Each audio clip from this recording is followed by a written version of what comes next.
Good morning, good evening, everyone. How is everyone? Getting set up right now. Doing okay. I'm doing okay. My boy has a voice. I'm not dying, which is fantastic. You good to speak for a moment. You missed out on what the last podcast, the review episode, and everything. But you're back. I am back. It's also weird because I'm not used to doing this on Twitter, Right. and the fact is my microphone's not in my face. So,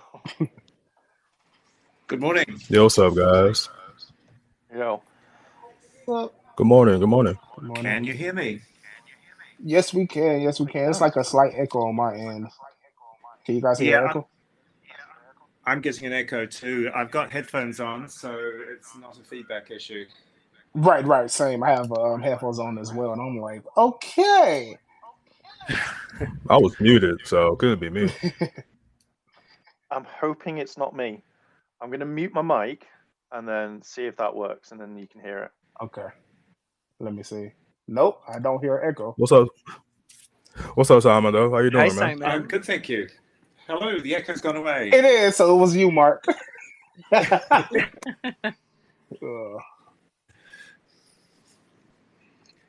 Okay, Mark. Did you all have late nights last night? Yes. Yes, I did. Yeah. Thank you for that, by the way. It was definitely on the Cosmic Furious binge watch. Absolutely. Your midnight was 8 p.m. My time, so I was kind of following everyone's comments on Twitter as they were watching it, which was really cool, and it wasn't too late for me. So I just imagined everyone sort of struggling to keep their eyes open at 3 in the morning as they were coming to an end. Yeah. No, literally at the end I was like, I need to sleep. I had worked all day and then I went to go see Lady Gaga, and then Oh wow. at the end came to watch Cosmic Fury by myself, and I was like, I'm exhausted. Facts. How was it after Lady Gaga? That would have been an interesting little dessert to main course. So it was an incredible show, and I was a little tipsy off of a couple Long Islands. So it was a fun night to finish with Cosmic Fury. I'm mad you went to go see Lady Gaga. Was it House of Blues or? No, she has a residency here in Vegas at Park MGM. Oh, lucky you, lucky you. Yeah, it was incredible. Like, again, I was a little drunk, so I cried a little, and then cried again during Cosmic Fury. That's one thing. That's one question I have for you, Simon. How do you feel about having Yeah. people emotional breakdowns due to this being the last season of Fire Rangers? I'm not so pleased that they're having emotional breakdowns because it's the last season, but if they're having emotional breakdowns because what they're watching is really sad or moving, then that's exactly what I'm hoping will happen. So it's meant to be sad at times and moving at times, but I think the fact that it could well be the last season of the show does add a certain something to the experience of watching it. And we didn't know when we were writing it that that would be the case. We didn't find out until May this year when the announcement was made that Power Rangers was leaving New Zealand, that it was all over. I mean, Power Rangers leaving New Zealand is kind of a corporate euphemism for we've got no plans to continue with the show, and it's too expensive to keep paying for everything to be stored in warehouses in New Zealand rather than we're going to move production somewhere else. Right. So it was very clear at that point. We knew that the Entwistle show was somewhere in development, but it's still at very early stages as far as I know, and they're nowhere near casting. I mean, one draft script might have shown up somewhere, but Yeah, I think only the first draft was created, and then they're crafting from that, which is the show now. Because I do know for a fact the film isn't on. That's right. And so realistically, looking at how long these things take, now the writer's strike is over, they'll be back into development. I don't think they'll have finished writing a series until, months into next year, because these things take a lot of time. Correct. And the earliest they could possibly go into production would be the end of next year, I would say, given design, build, casting, all the things they need to do for a show like this. So I would say mid to late 2025 would be earliest to expect the next version of the show. And that's assuming that Hasbro have the kind of will and the commercial desire to spend the huge amount of money it's going to cost to make that show. Yeah. I do know they should split the cost with Netflix. It's seeing the home. That's their home brand now. So hopefully they split it 50-50 and not pretty fully rely on investors, because I don't think they have investors at this point that will even fully commit to Power Rangers, which is sad. It is really sad. And also, you know, Power Rangers suddenly stopped being a priority at the beginning of this year. Right. With the new CEO is kind of redefining what the company was going to focus on. And you know, it's very hard to get enthusiasm, I think, within a big corporation for something that requires a big outlay of money when it's very low on your list of corporate priorities. So it's all those kind of political, you know, political corporate issues that have been what have put the stop to Power Rangers this year. Yeah, and a little bit about the production side for the action figures. I know that's been a big thing in the fandom about getting Cosmic Fury figures. Now, we do know back a year ago you guys were developing the suits. You designed them in a way in order to articulate for the production of these figures. That's correct. Back then, there was a definite plan to make the figures. In fact, the whole reason the suits were changed was because of the toy production, because obviously toy sales is a big part of Power Rangers revenue. Right. I don't know what the plan is now with toys, whether there will or there won't be Cosmic Fury figures. That's in the hands of Hasbro. But there was a mass series of layoffs early this year. Right. Basically, nearly all the people within Hasbro who worked on Power Rangers were laid off. So that's one of the reasons why the promotion and marketing has been so thin for Cosmic Fury, because the entire team were pretty much gone. And the same goes with the brand team. And yeah, basically it's tumbleweeds as far as focus on Power Rangers is concerned. Yeah. That's the sad part about it. I think last time we spoke, I think only about 5% of the entire team for production and creatives on Power Rangers is still there.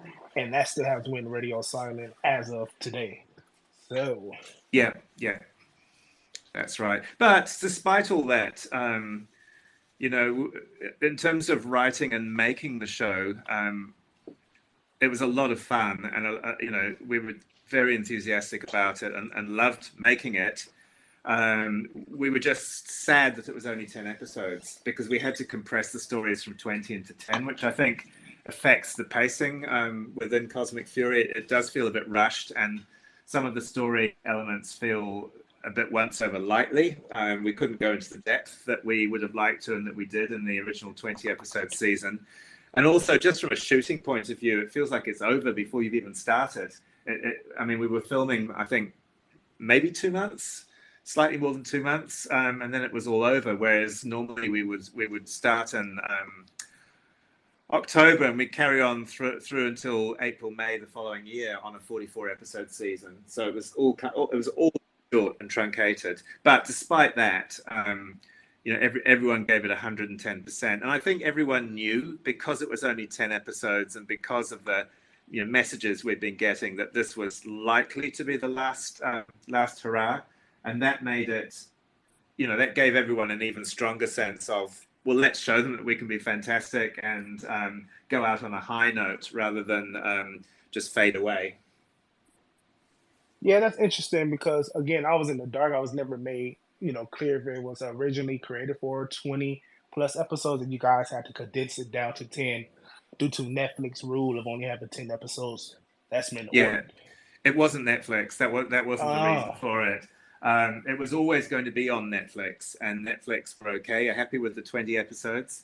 It was a board decision within Hasbro not to spend the money on the 20 episode season, and it became a Netflix original, which meant that Netflix would pay for the whole thing, but they would only do that for 10 episodes rather than the 20. So at the end of 2021.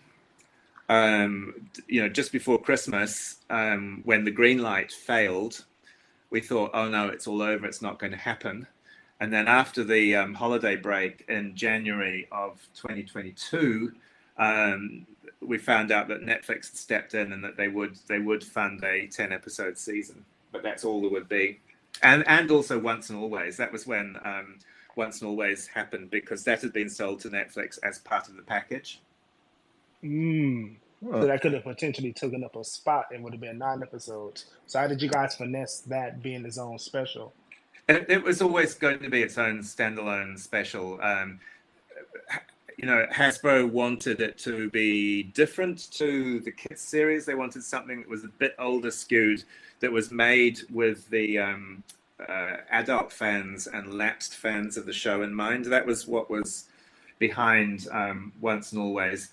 The tricky thing was, though, that the brief changed all the time that we were getting from Hasbro. It was originally meant to be a family show with lots of humor and quite comedic. And that was written, and that's where monster characters like Retrono came from with his nostalgia bombs, which would send everyone back to the 90s. And then they changed their mind, and they wanted something much grittier and more adult skewed. So we completely went back to the drawing board and wrote a different story. And then gradually, one by one, we found that various legacy Ranger actors were not available or not interested. And every time another actor fell over, we'd have to rewrite again. And then Hasbro decided that it was all looking too dark, and they wanted something that would work for families to view, parents watching with kids. So again, we had to go back to the drawing board. We kept the basic story, but we changed the tone of it a bit to lighten things up. So, when you're making something for a client, you do what the client asks you to do, because they're the person paying for it. But, Right. it kept changing shape and changing form Once and Always, right through into the edit. Because I think no one was really sure what they wanted, and they were quite nervous about it. And remembering that for Hasbro, MMPR is the goose that lays the golden eggs, because of the sheer numbers of people who used to watch MMPR back in the day. Like most people who aren't fans of the show, you ask them what Power Rangers is, and their mind will automatically go to MMPR and those characters, because that's when it was a global phenomenon. Right. That seems to be Anyway, an issue with Power Rangers. They always try to catch the lightning in the bottle that struck back in the 90s that doesn't translate into today's world. it never ever will, and that's the problem. Is that in the 90s it was new and there was nothing like it, and it hit the zeitgeist, and you can only ever be new once with a property like Power Rangers. So rather trying to recreate whatever the formula was back then, I think it's better to just keep evolving and developing and keeping the show you're making modern, rather than trying to tick all the check boxes that were relevant back in 1993. But the world has moved on since then, and a show that was made in 1993, or a show that is without irony trying to replicate something from 1993, is not going to resonate, I don't think, with the modern audience. And that's been one of the problems with Power Rangers over the last few years. It's tried too hard to be something from the past rather than moving forward into the future. Right. Hopefully we get that with this reboot, if they I hope so. follow through with the second script. I really hope it happens, and I'm really looking forward to seeing what they do with it. And I expect it will be quite different from any sort of Power Rangers that people know.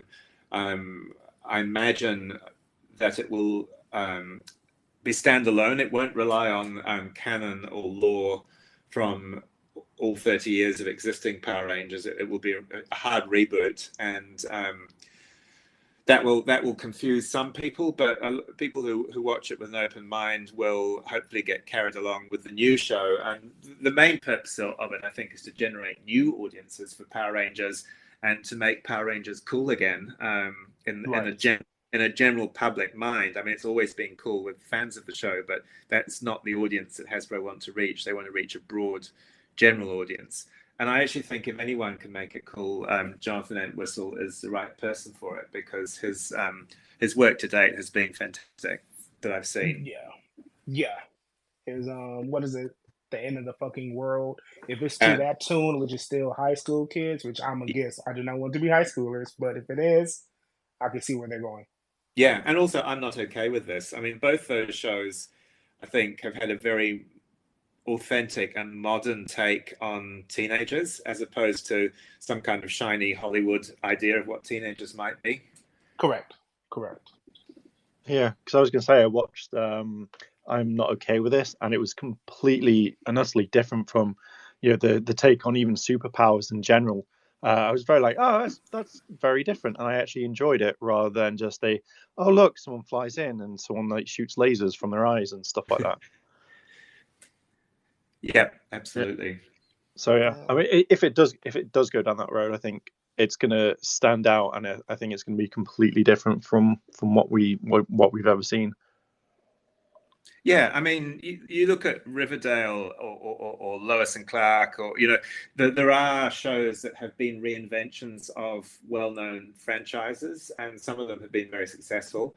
And this one, I think, will be hopefully a little bit oddball and different and quirky, but still extremely well written and constructed, which Entwistle and Jenny Klein are absolutely the right people to do. So I'm really looking forward to it.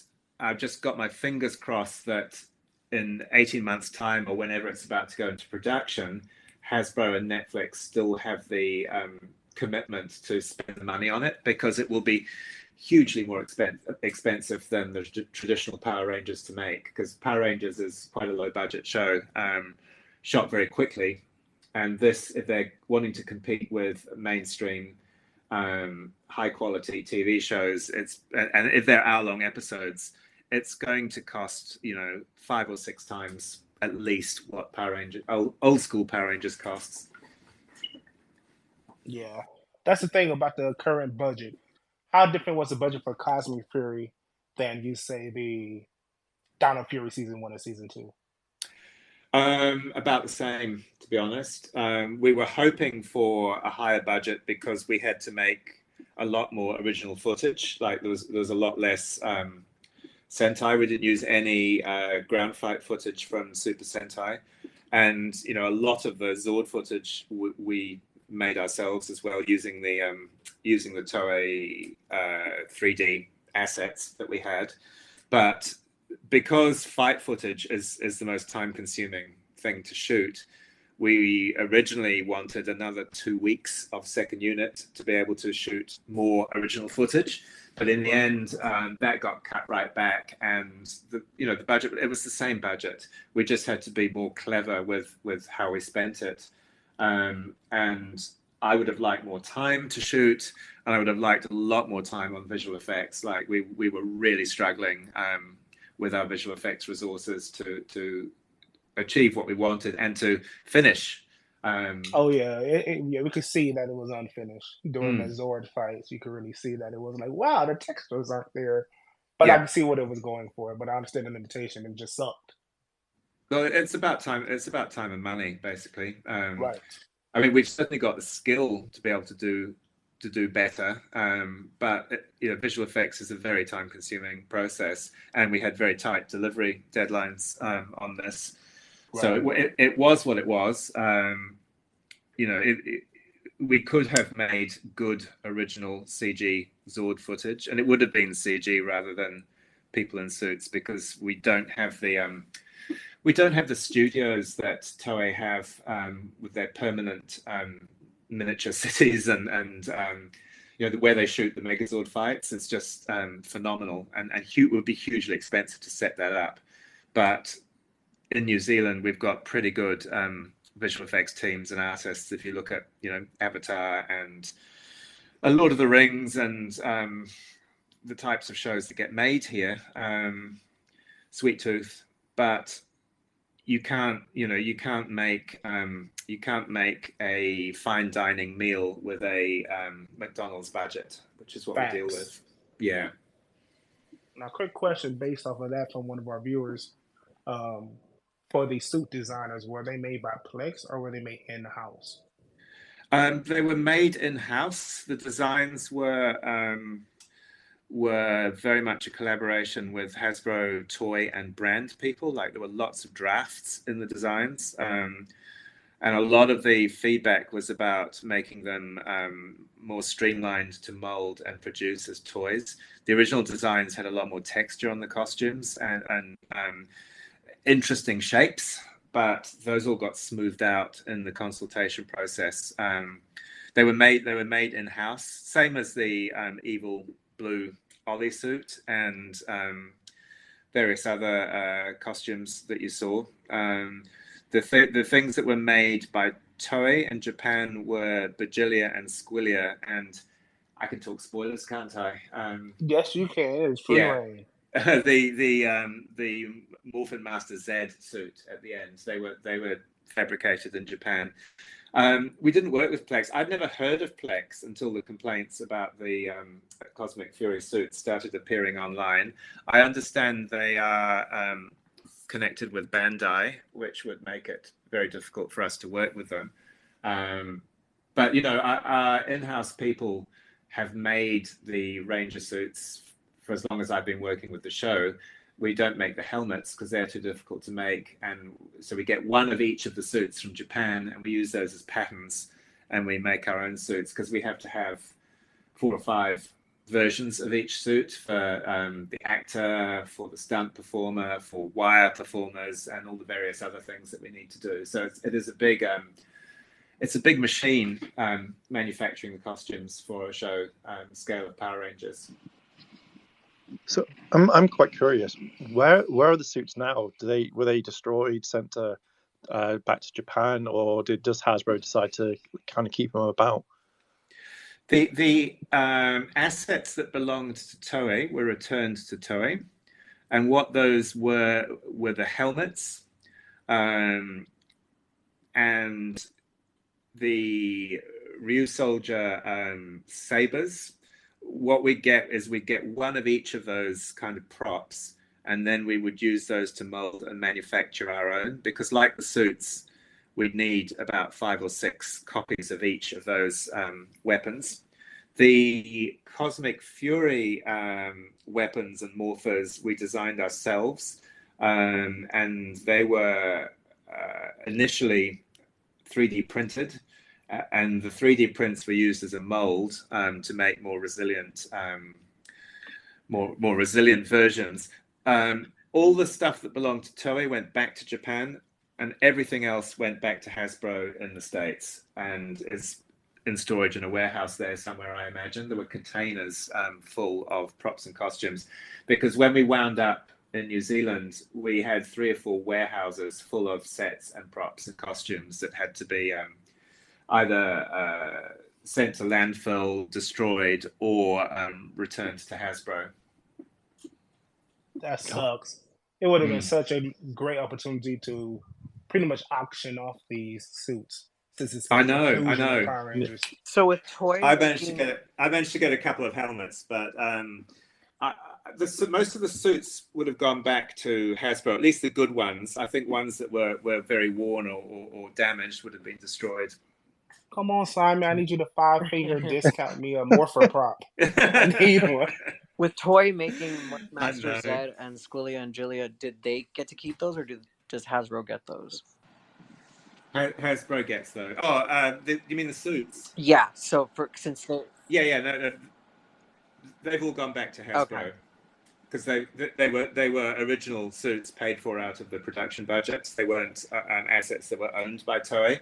So what happens with every season is we borrow everything that's available from Toei of the Super Sentai season that we're adapting.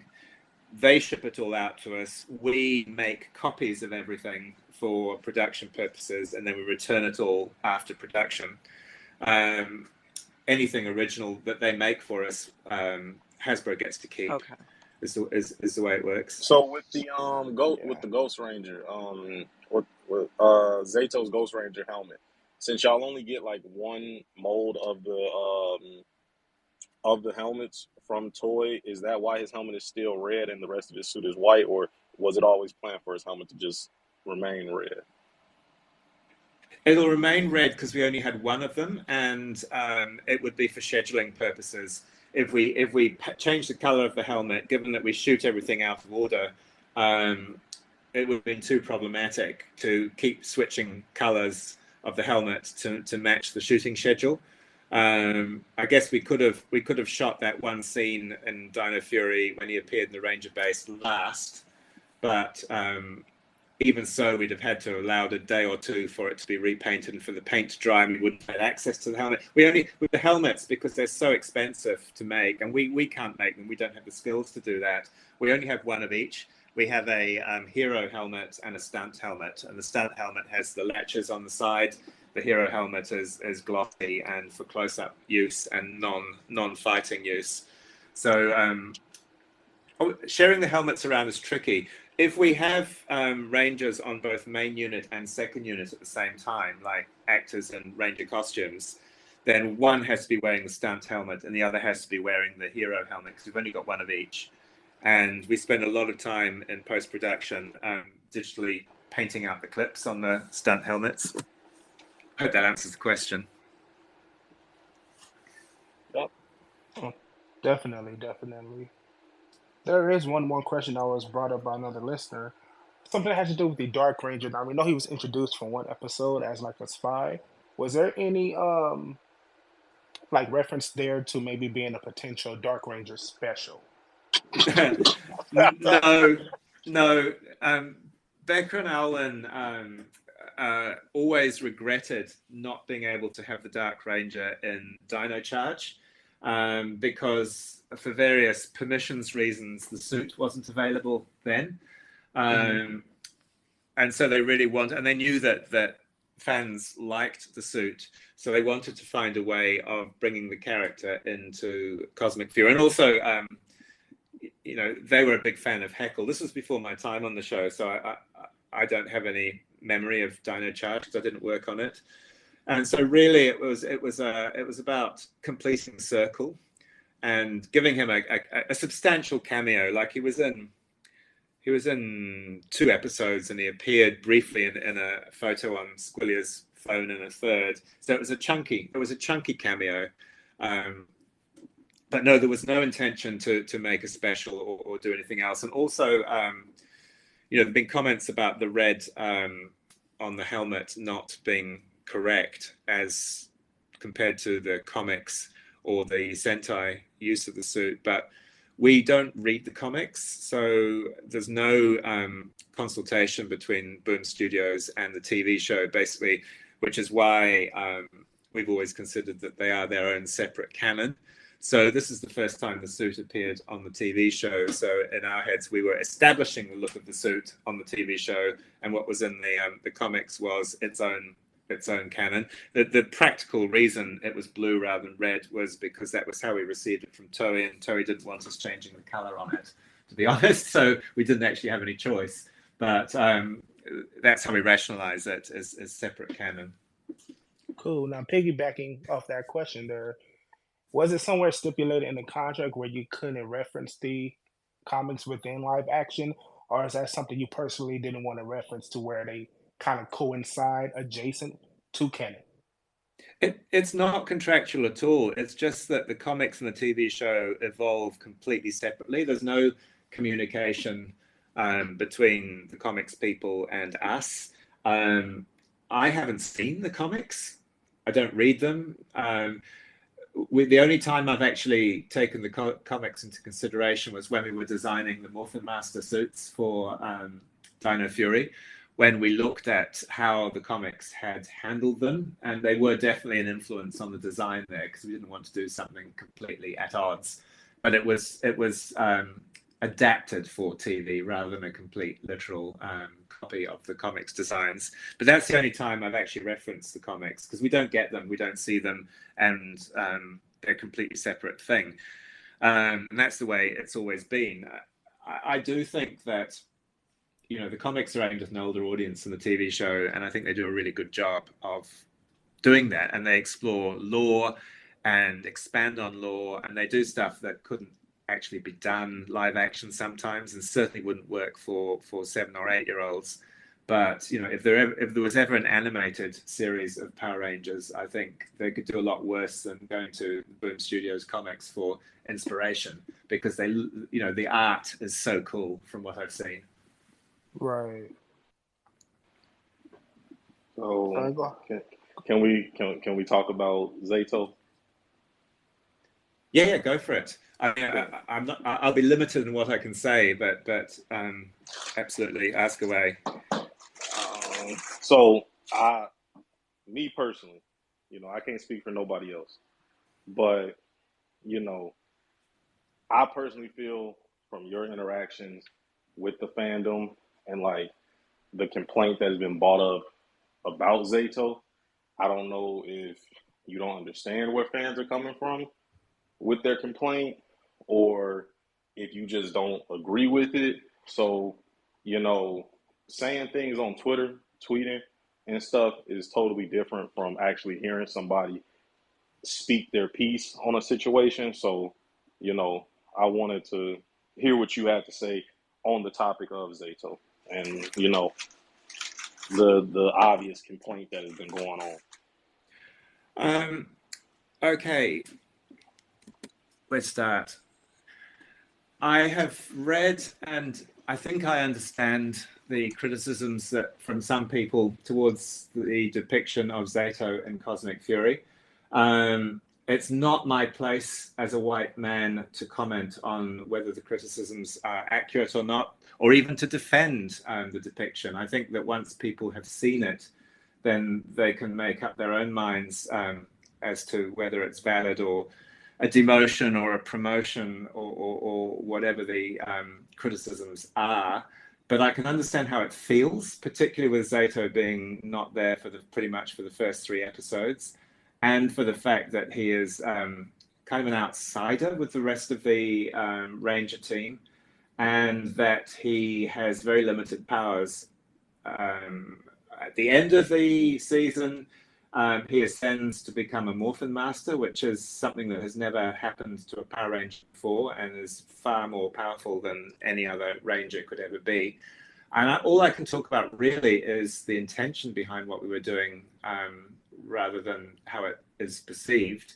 Everyone has their own perfectly valid response to what they're watching and how they feel about it. I mean, the intention, when Zato sacrificed himself at the end of Dino Fury and came back as a Ghost Ranger in that final scene, in our heads, he was different to the other Rangers. It wasn't that he was normal and just another Ranger and would just carry on as Red Ranger as he always had been. He'd been recreated in the grid and sent back by the Morphin Masters for a particular purpose, to fulfill a particular task. And in our heads, it was a finite task. He would eventually return to the grid in some form or other. So he was on borrowed time. And in our heads, writing this, that created a lot of poignancy and sadness, particularly for Ion, who was his friend. And so it became a story about someone with enormous power, but very limited use of that power because it was finite, trying to make the right decisions about how to use it in order to save his friends. And it was a story about friendship more than anything else. But there was also, and we did talk about this while we were writing it, there was also a Christ-like allegory at work there with Zato, in that, on the 3rd day he rose again, say at the end of Dino Fury, and he was around for a limited time in order to make connection with his friends and help out on particular tasks, but ultimately he was always going to ascend. And he did ascend at the end of Cosmic Fury. And, we were under strict instructions from Hasbro to make sure that his returning to the grid didn't look at all Christ-like. But in terms of the allegory or the myth that we were calling on for Zato, that was the one we were using. When I was responding online to people who hadn't seen Cosmic Fury, saying that because Amelia had become Red Ranger, Zato had been demoted, and I was saying he hasn't been demoted, but I can't tell you what happens because it would be a spoiler. In my head, we had made Zato the most powerful Ranger ever by promoting him to be a Morphin Master. and his trajectory from the very end of Dino Fury was always towards the end of Cosmic Fury. But having said that, I hear and respect the criticisms that have been leveled at it, and I can't really argue because it's not my place to do so. People will take from the show what they choose to take from it. So Awesome. I appreciate that, because obviously that whole topic has caused a lot of drama in the fandom over the last year, but it doesn't necessarily stem from the fact that Zato is becoming a Morphin Master.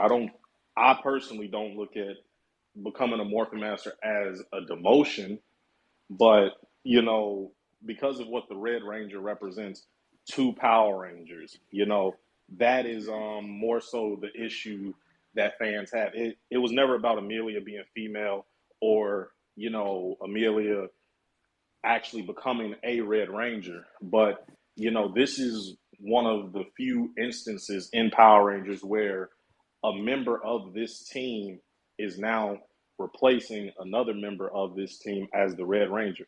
And again, because of what the Red Ranger represents to Power Rangers, it's a heavy task. And in my opinion, obviously Hasbro and everyone working on Cosmic Fury knows this because Amelia is becoming the Red Ranger. It's a significant moment. It's a big moment. So it's like, yeah, Zato is becoming a Morphin Master, but for the casual audience that Hasbro wants to target, they don't know who the Morphin Masters are. The Morphin Masters have only become a relevant thing in the last 3 years, but the Red Ranger has always been a constant, and it's always been the figurehead of the brand as a whole. So putting that on Amelia is great.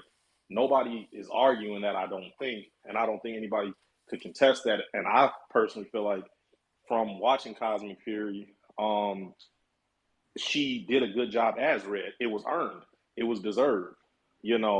It's just more so the argument of Zato, like him going from Red Ranger to Zenith Ranger, this color we've never seen before, and he's still on the team despite where things end up.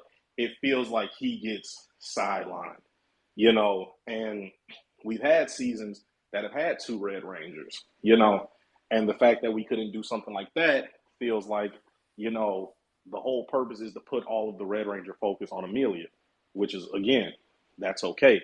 But when you have, when you look back on the history of Power Rangers, which fans did, and it's like, okay, you go from Turbo to In Space, the whole production point was to give us Tommy 2.0 and Andros.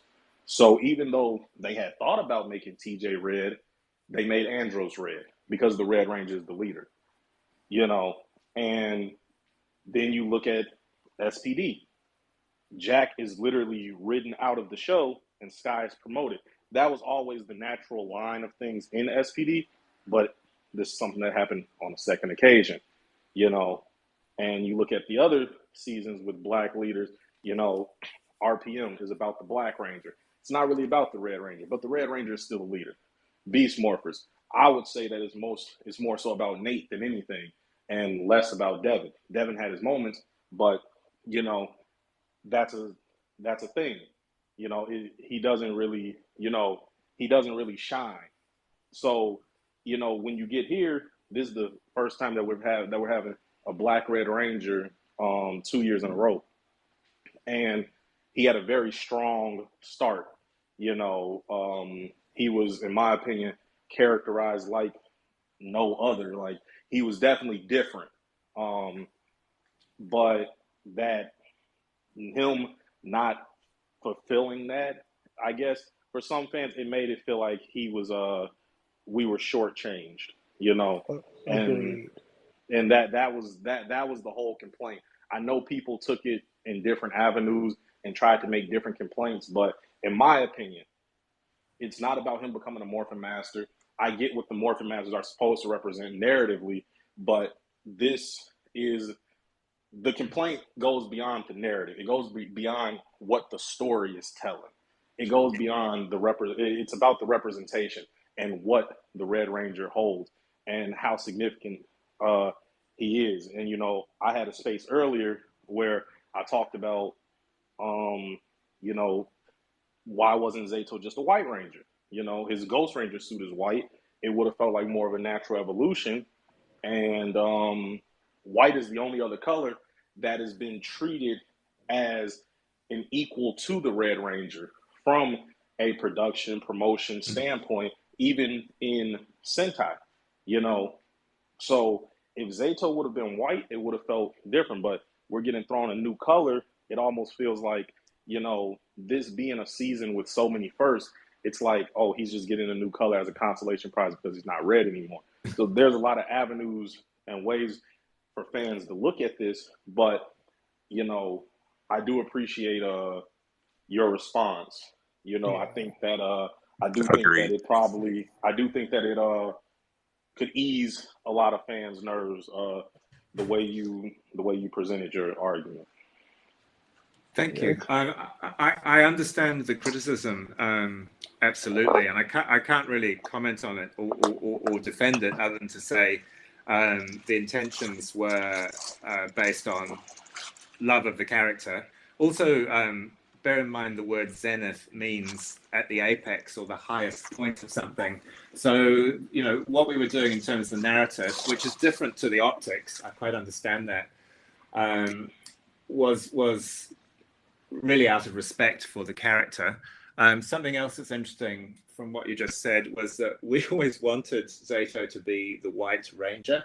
We called him White Ranger internally when he came back at the end of Dino Fury, and we wanted him to be White Ranger through Cosmic Fury, but Hasbro said no. And the reason for that was that calling a black character White Ranger might be perceived as being divisive or offensive to some. So we couldn't go down that path. I have a quick That's question. crazy. Oh my Seeing God. as how that was, Hold on. You're out of pocket. I have a I'm question. flabbergasted. Hold on, Simon. I know you still you fresh to the show. We literally have a black White Ranger, and I know it ain't on you, but that's crazy as hell because Haley was literally the last White Ranger, and she's a black woman from New Zealand at that. I know. I worked with her. I directed Ninja Steel. So yeah, I know that. But what happens within a company like Hasbro is that they will replace their brand people who are actually the client for Power Rangers every 2 or 3 years. So every time a new team comes on board, they want to put their own mark on something and improve it in their minds. So I worked with 3 or 4 completely different sets of people at Hasbro over the time I was working on the show, all with their own quite different ideas. And with the people who were dealing with the development period of Cosmic Fury, this was something that they felt very strongly about. So it was one of those things that I tried to push back, but the answer was no.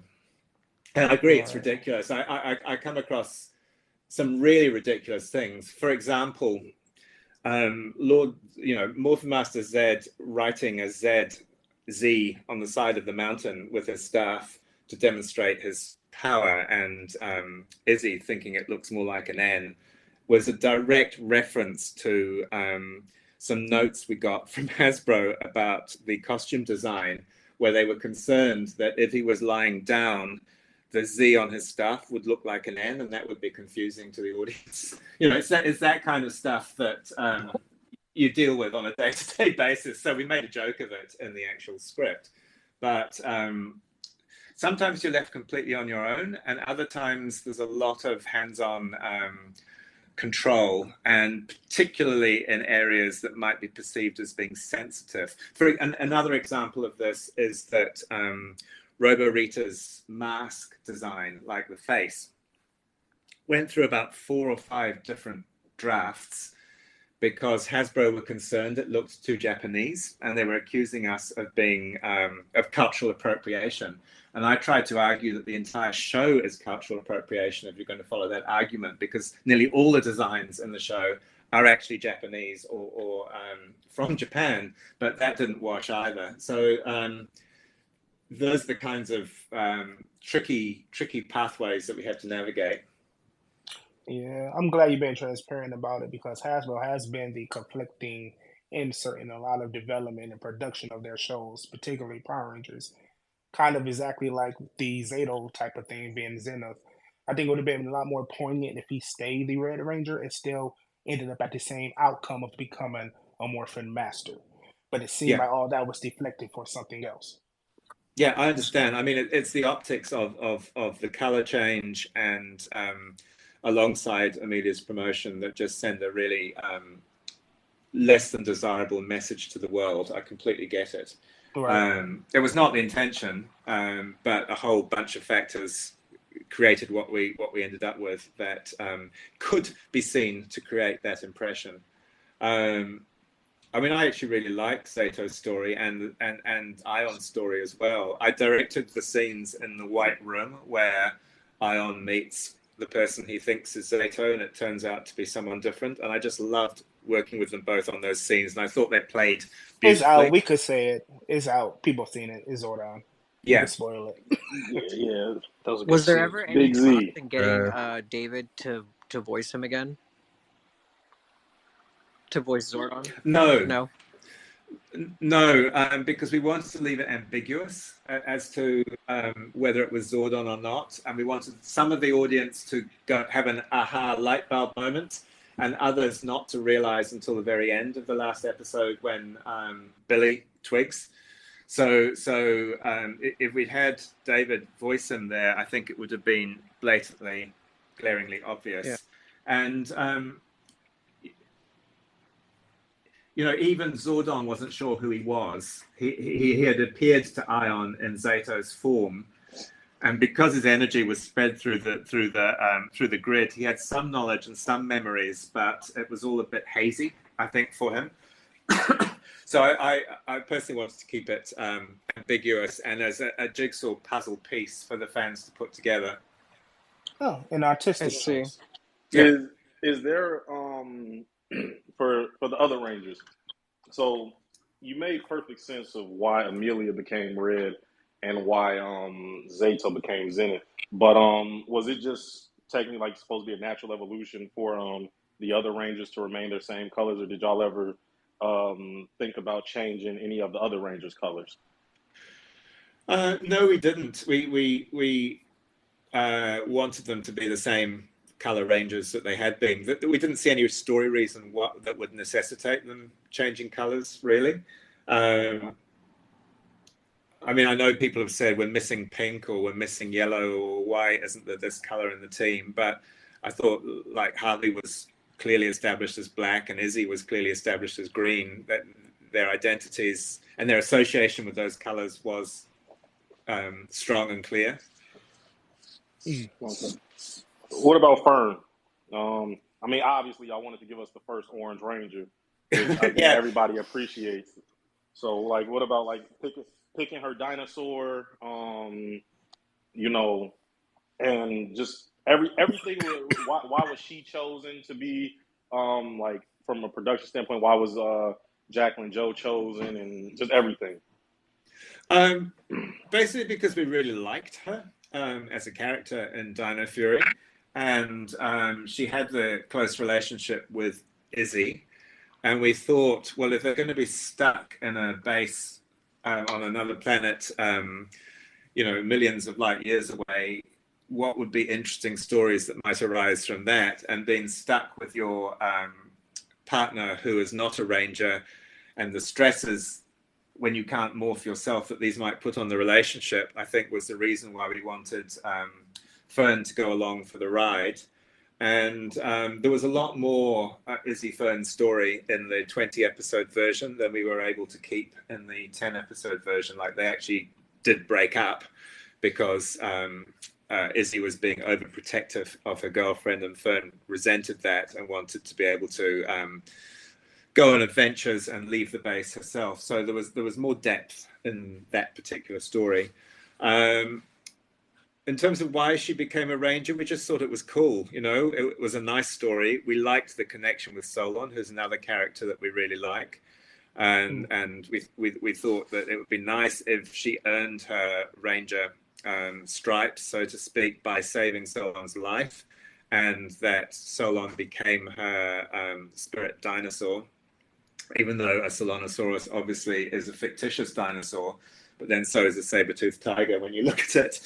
So those were the kinds of reasons behind why we did what we did. It was to enable us to tell the stories that we wanted to tell, which is always, I think, the most important thing when you're devising a drama. So going back to what you said about the helmets, you know, her helmets is obviously a repaint and then a remold of Amelia's, the Pink Ranger helmet from Ryu Soldier. I personally don't have a problem with it, but some people randomly decided to have a problem with it, as if this isn't something we see often in Sentai. So like, and I think honestly, the helmet actually looks more like Solon than it does an Ankylosaurus. So like, where did that decision come from? It was really, we tweaked the helmet with a few additions to make it more, well, to differentiate them. But the fact with the helmets is we don't have the resource to make our own helmets, which is why we ended up with the Ryu Soldier helmets still being used after they changed into Cosmic Fury Rangers. It was budget. They're really, really expensive to make those helmets, and we just didn't have the ability to do it. I agree, in an ideal world, they would have all have been original. I completely agree with that. On the other side of that argument, we wanted to keep their connection to their particular dinosaurs alive, and that was because Hasbro wanted to maintain the dino theme because it is obviously popular and sells toys right through Cosmic Fury. So there are all those kinds of pressures on the decisions that you make. Personally, because something is done in Sentai, I don't think is a strong reason to do it in a show that is trying to break the mold and be its own thing. I mean, if I'd had the budget, we wouldn't have used any Sentai footage in Cosmic Fury, because I think the Zord footage is some of the weakest aspects of it. And that's because we you know, the resources we had to use the Toei digital assets for the Zords, which were, you know, of their time. Complete. Yeah, they were of their time. They were good, but they didn't live up to what modern expectations of CG Zords would or should be. I mean, the original stuff that we did, like the Scuttleworms, I think that we'd built and designed ourselves, looked really cool, and. Yeah. So, you know, we have the capability, but just not the time or money to be able to do the whole thing. And that's something that I feel a little bit sad about. But then again, I think, well, this is a show for 7-year-olds, and what we're giving them is pretty spectacular. And you know, some of the stuff we do really well. Like, so I think some of the action fight footage is great, but the visual effects, there's a huge amount of room for improvement. Just hopefully when Hasbro moves on with this reboot, they don't completely stifle the creativity of Jonathan Entwistle and what his team is putting together with budget and things like that. So no, they will have to spend the money if they want it to succeed as a competition with other properties, as a young adult show on a streaming platform that is a flagship show. You can't give it the kids show resources. It'll have to be budgeted properly, and I can't imagine, you know, Jenny Klein or Jonathan Entwistle working with an inadequate budget. You know, yeah, that's what frightens me, because even though they may want this budget and what they script up may call for this budget, if Hasbro and Netflix don't approve it, they could walk away, and you know, we get the PR statement of they parted ways by creative differences. Yeah. We hear that night and day, and that's what I don't want. Yeah, that happens a lot in the entertainment industry for those kinds of reasons. Absolutely. I hope it doesn't happen either. With the I'm allowed to add. I wanted to ask: was there any draft where there was a fight with this suit? Which suit are you talking Zed's about? master suit. No, there wasn't. I don't think that suit would withstand a fight, to be honest. It's ornate and it's a bit fragile. But no, we didn't plan it. if we had planned it, the suit would have been quite different. It would have been designed to be an action suit. We'd have had to have had two of them. I see. No, I mean, it's another criticism that I've read online is that the climax wasn't action heavy enough, that there should have been a final battle. But I actually think that Morphin Master Zed would have wiped the floor of the Rangers, to be honest. I mean, he said fuck all the stories. He blew all the fuck. He blew all the stories That's up. true. So was there ever any plans for Zed to be actually defeated, or was it supposed to always have this like ending where he could be redeemed? Oh, no, he's not really redeemed. He's put in some kind of version of hell where he's forever having to deal with Rita Repulsa. But what we wanted was two things. Was one, that the other monsters that he thought were serving him to double cross him, which is what happens. So he ends up trapped in the Master Captivator. And the other thing we wanted to happen was that Zato would convince Morphin Master Zed to step down, basically to save himself, which is what happened. So it became about manipulation, strategy, and cleverness rather than about brute force. Because I think on a brute force level, Morphin Master Zed would always win, because he's got the power of all the Morphin Masters inside him. So what Zato did was very clever. And there's a lot of debate about whether Lord Zed would ever actually agree to submit in the way that he did. And I get that. But I think that there is a little bit of a coward in Zed, in that if his own life is threatened, when push comes to shove, he might take the easier way out. And I like the fact that he's in this perpetual prison with Rita Repulsa for eternity, because it seems like a fit punishment for someone his with wife, an ego. So somebody asked me about that. Somebody messaged me about the whole Zed thing. So in Dino Theory, it's explained that this version of Zed, this particular version of Zed, is the Zed that is plucked from a time when he was at his strongest. And since basically his ultimate hell is being stuck with Rita, it's pretty much implied that season 2, season 3 is when Zed was his strongest. And I see some people have a problem with it because in season 1, in season 2 and season 3, Zed is so goofy and he loses so much that I guess it kind of confuses. It kind of confused a few people. I didn't actually pay attention to that point. Somebody pointed it out to me, so I'm just asking you. I think Regal says in Dino Fury that he's brought Zed back from when he was at his most evil rather than his strongest. Yeah, something like that. Yeah.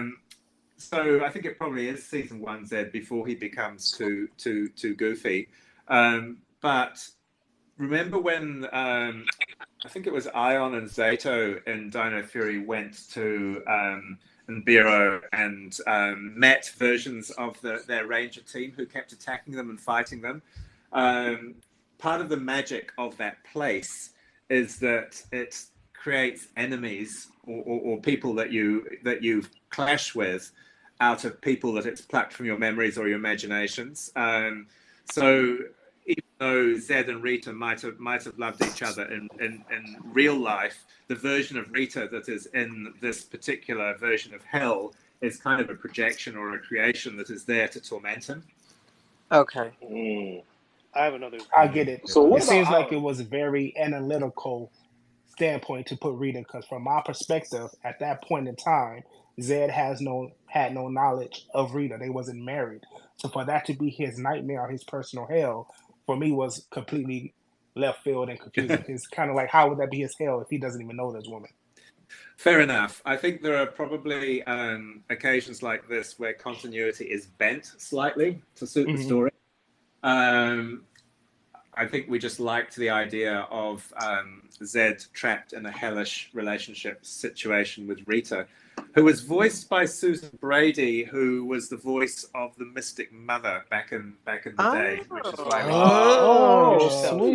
which is why we thought it would be okay for her to do the voice.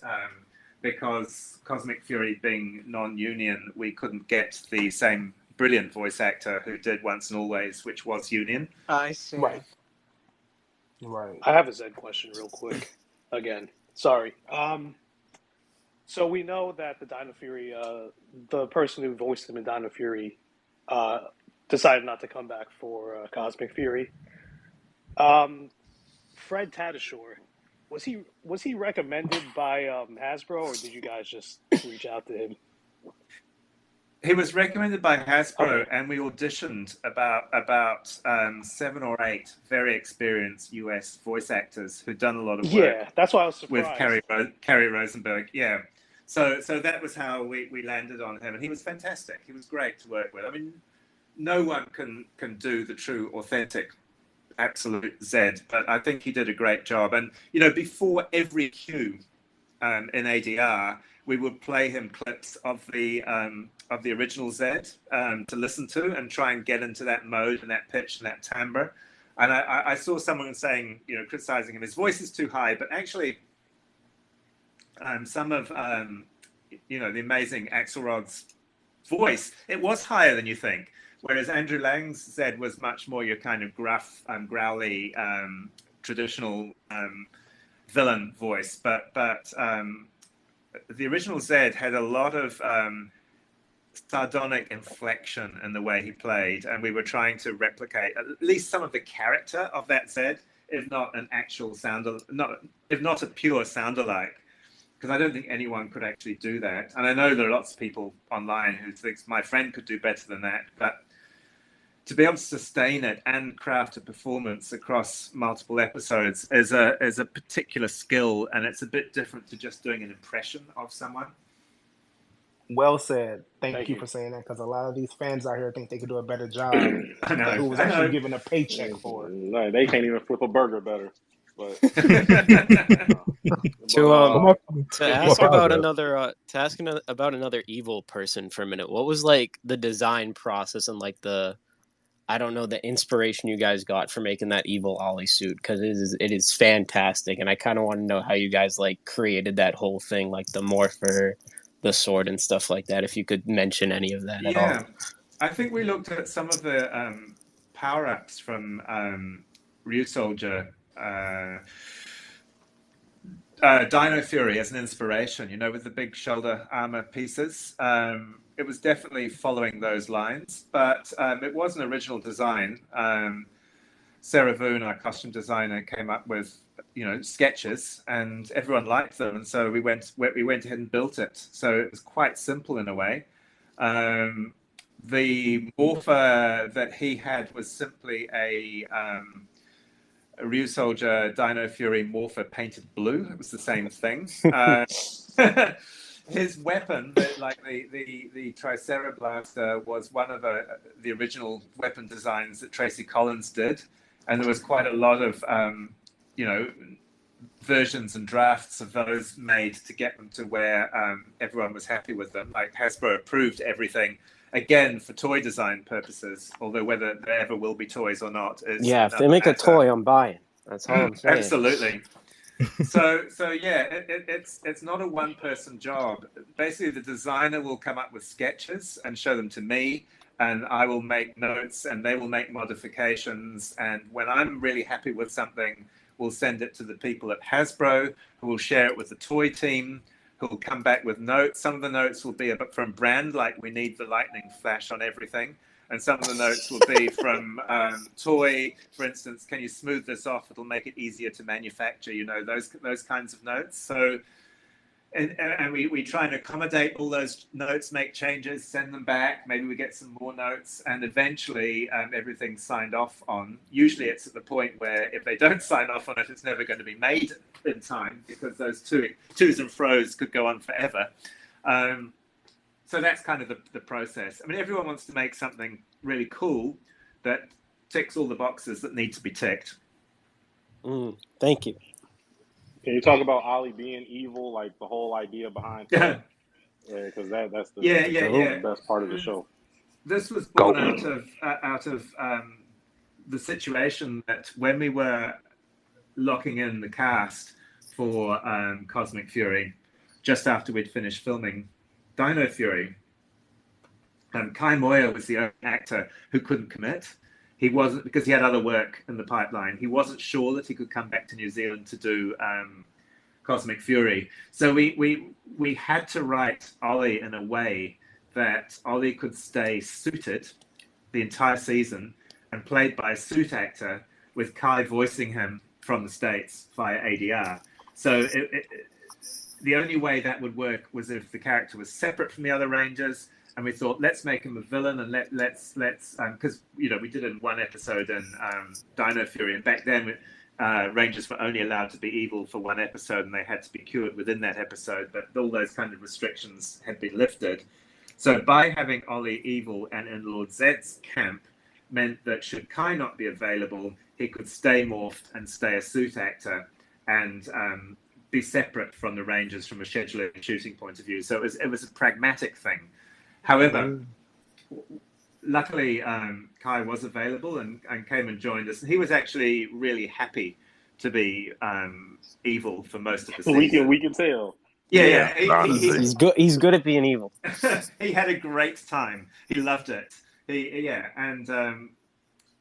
did a fantastic job. I mean, there's that one shot where he was wearing sunglasses in the Ranger base, that everyone. I've read stuff today about why was that cut from the show? It was never part of the show. It was a camera test, which is what we do, a screen test. Before we start shooting, is we look at all the characters and the costumes and the makeup under lighting in the sets, just to make fine tuning tweaks and things before we start filming. So that bit of footage was from a camera test rather than ever being part of the show. I just like how Circumstance created one of the greatest characters in Power Rangers that we have. Yeah, it's great. It couldn't have been better. I'm really pleased. I liked how when his statue was destroyed, he pretended to continue to be evil and then warned everyone what Zed was up to. I just thought he played it so well. Yeah. I think my greatest. You guys cooked that. Yeah, my highlight from Ollie was when he threw the sword at Amelia's face. I was like, "Oh, he's not playing." When he tried to shoot Fern right in the face. Yes, he was not playing. Equal rights, equal us, bro. Was it Ollie who blasted the hole through the middle of the sky? Yes, he did. Yeah. Yes, he did. We would never have been able to get away with that on Nickelodeon. Like all the gory stuff with Fern blasting the scuttleworms in the cave, I thought was just fantastic, and we couldn't have done that in previous seasons. Oh, quick question. Switching gears. When you guys chose to design the weapons, whose choice was it to give Fern a back scratcher as a weapon?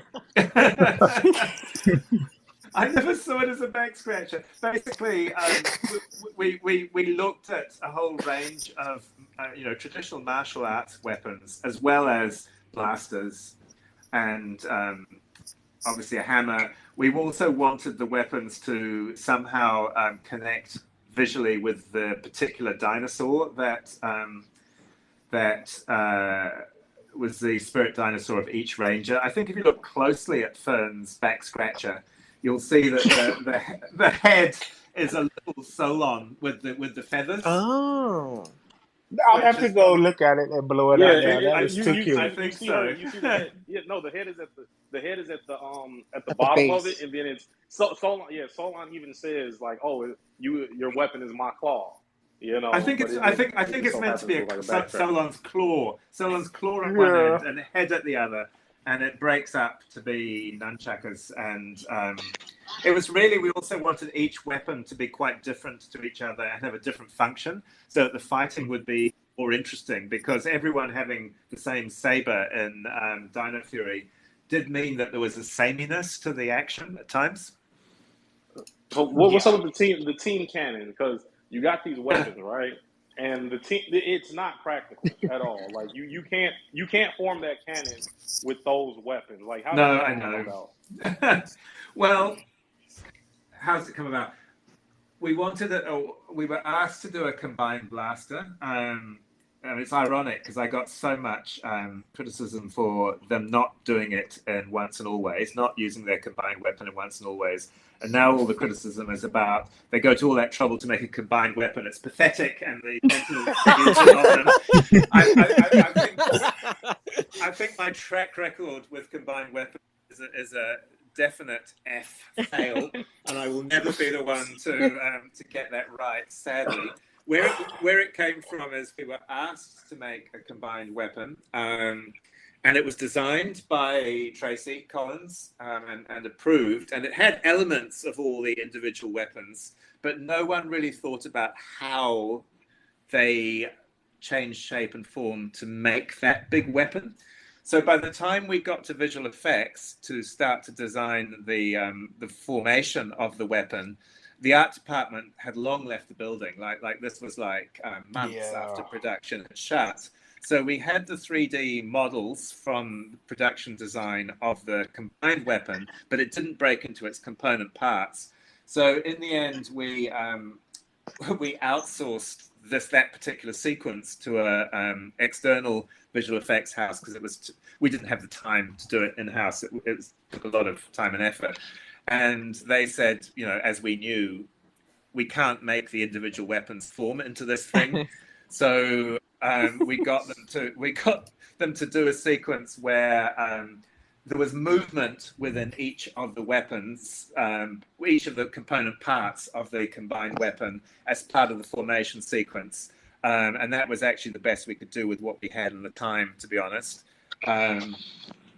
Since I do that kind of stuff so well, but it's partly a factor of it wasn't designed to come apart from the outset, so that when you come to actually create the formation sequence, you realize very quickly, oh, that isn't going to work. We've got to do something because there's 5 seconds of black that we have to fill in the cut, and let's try and come up with something that looks cool but is definitely a bit of a fudge. Yeah. What about Mick? Mick's whole role in all of this. I mean, Mick is probably like the only thing that people like from Ninja Steel. So, Same. and I personally, I always was like, man, like, it never made sense to me in season 2 that they didn't restore him and Dane's ninja stars how they did like literally every other ninja star. So, like, what was the idea behind like making Mick a ranger again and bringing him back? Well, let's not talk about Ninja Steel. Say less. Say less.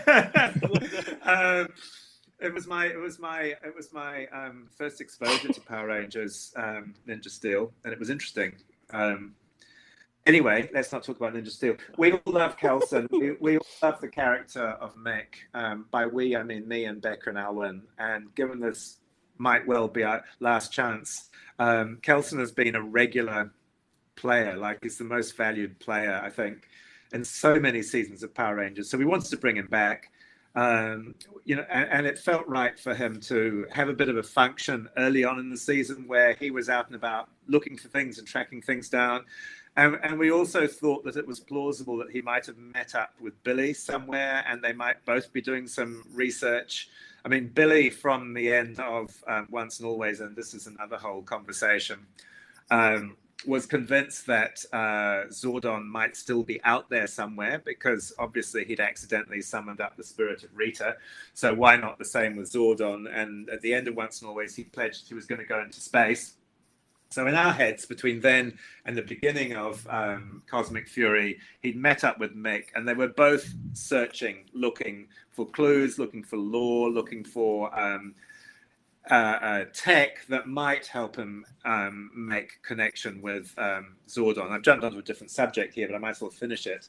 So at the end of Cosmic Fury, when Billy gets the clue through the lyrics in Harvey's song, and Ion lets him know about the being he met in the void, that makes him realize, or it confirms for him that yes, Zordon is still out there somewhere in the grid, and it gives him a new resolve to do something about it. And that is the little open thing that we left at the end of the season that may or may not ever be picked up on by the comics or by the next iteration.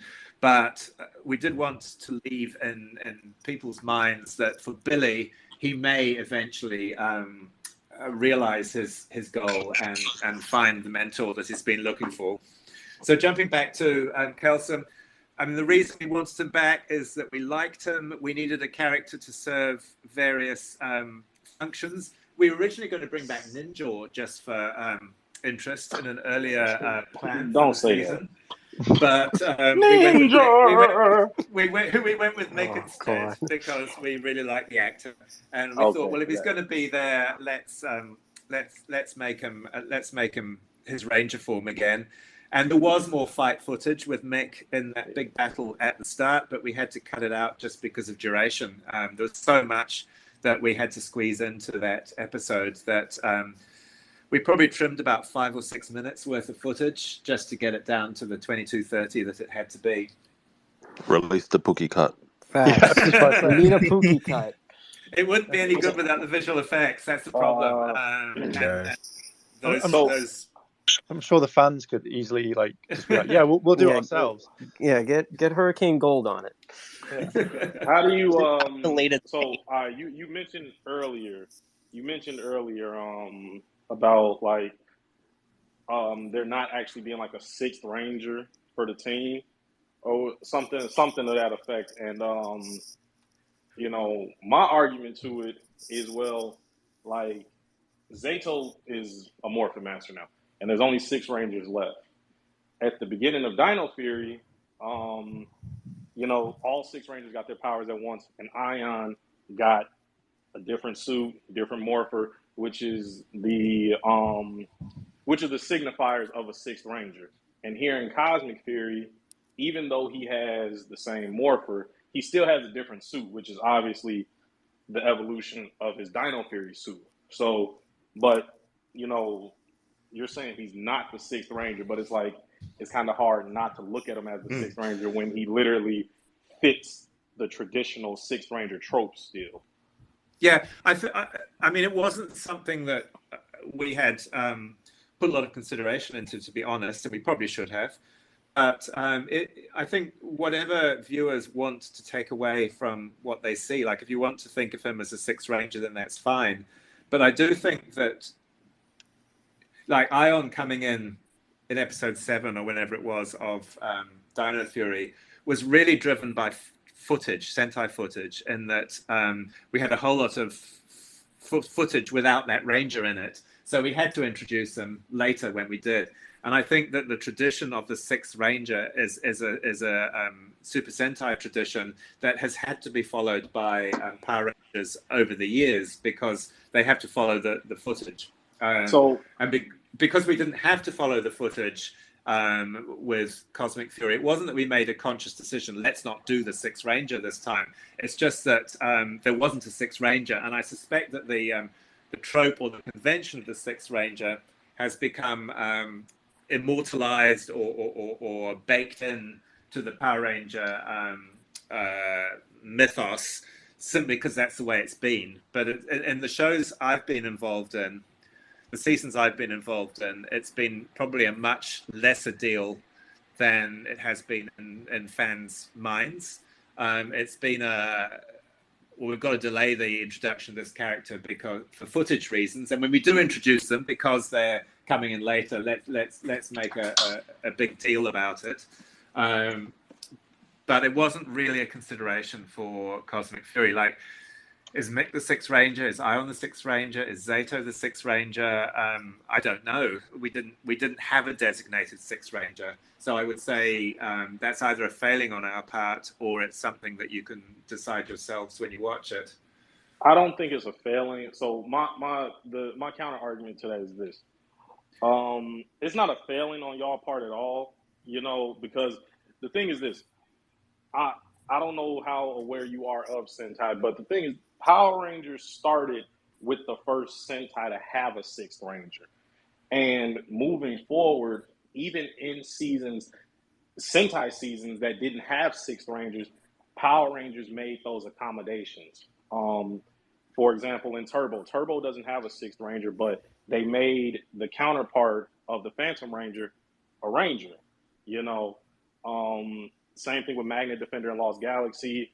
We have an all original Ranger in the Titanium Ranger. So like it's more of a staple for Power Rangers than it is Sentai, because there's still Sentai without Sixth Rangers. But since Power Rangers started with the Sentai that started Sixth Rangers, it's kind of just been the tradition. So I can understand your point of view, like y'all didn't put too much thought into it because obviously this is following up after Dino Fury. So it's like most of these guys are getting the powers at the same time. But yeah, it's just one of those little things. Like it's kind of just like, okay, well, you know, if all six Mighty Morphin Rangers transition to Zeo, you know, we would ask the same question, like who's considered the sixth here and not. But you know, when there is no clear answer, we typically just go to what we know in the tropes, the different morpher, the different suit, et cetera, et cetera. So that was where I was coming from with it. Yeah, I understand. I mean, I do think, and this is controversial ground too, is that, you know, one of the challenges and one of the problems for anyone making Power Rangers now is that there are, you know, 30 years of history, and there was actually very little planned consistency between seasons. Each season was its own thing, based on the particular Sentai that was being adapted, based on the particular ideas of whoever was the showrunner and the writer at the time. And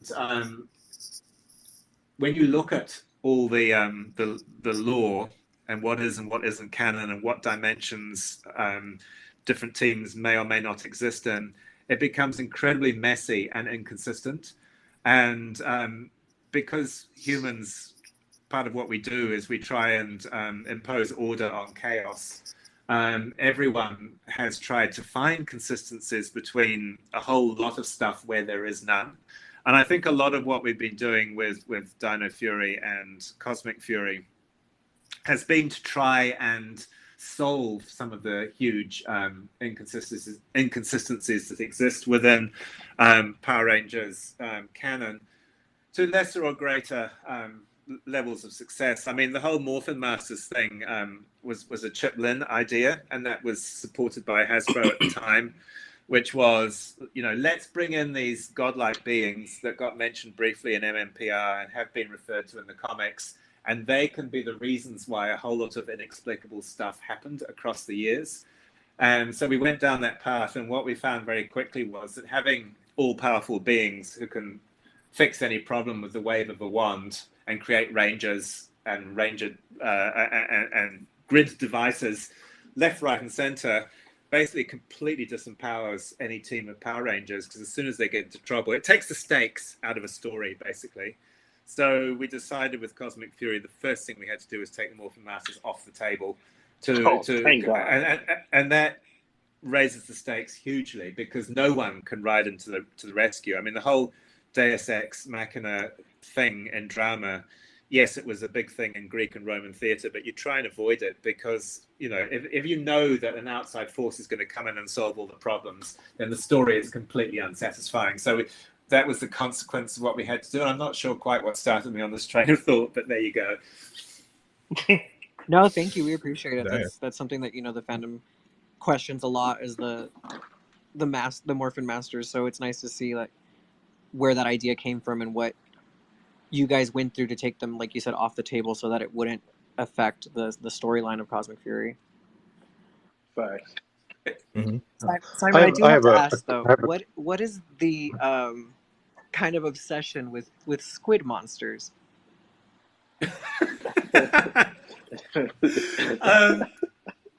Becca Barnes has a thing for tentacles. Don't ask me why or where it came from.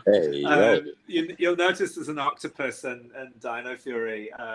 She just loves things with tentacles and cats, but tentacles particularly. So it's a taste issue. Yeah, because we saw like the art for Janet, and she was kind of like tentacle-y as well. So I was wondering, like, where is this coming from? And with that, well, Janet, was there a reason that the monster from Q Ranger that is like tentacle-like wasn't used? A lot of those Q Ranger monsters were rejected by Hasbro as being unsuitable for kids by the people who were in brand at the time we were building the show. So they might be a little bit adult in the depiction of some aspects of the characters, like some of the characters from earlier Power Rangers seasons would never have happened with that particular overview.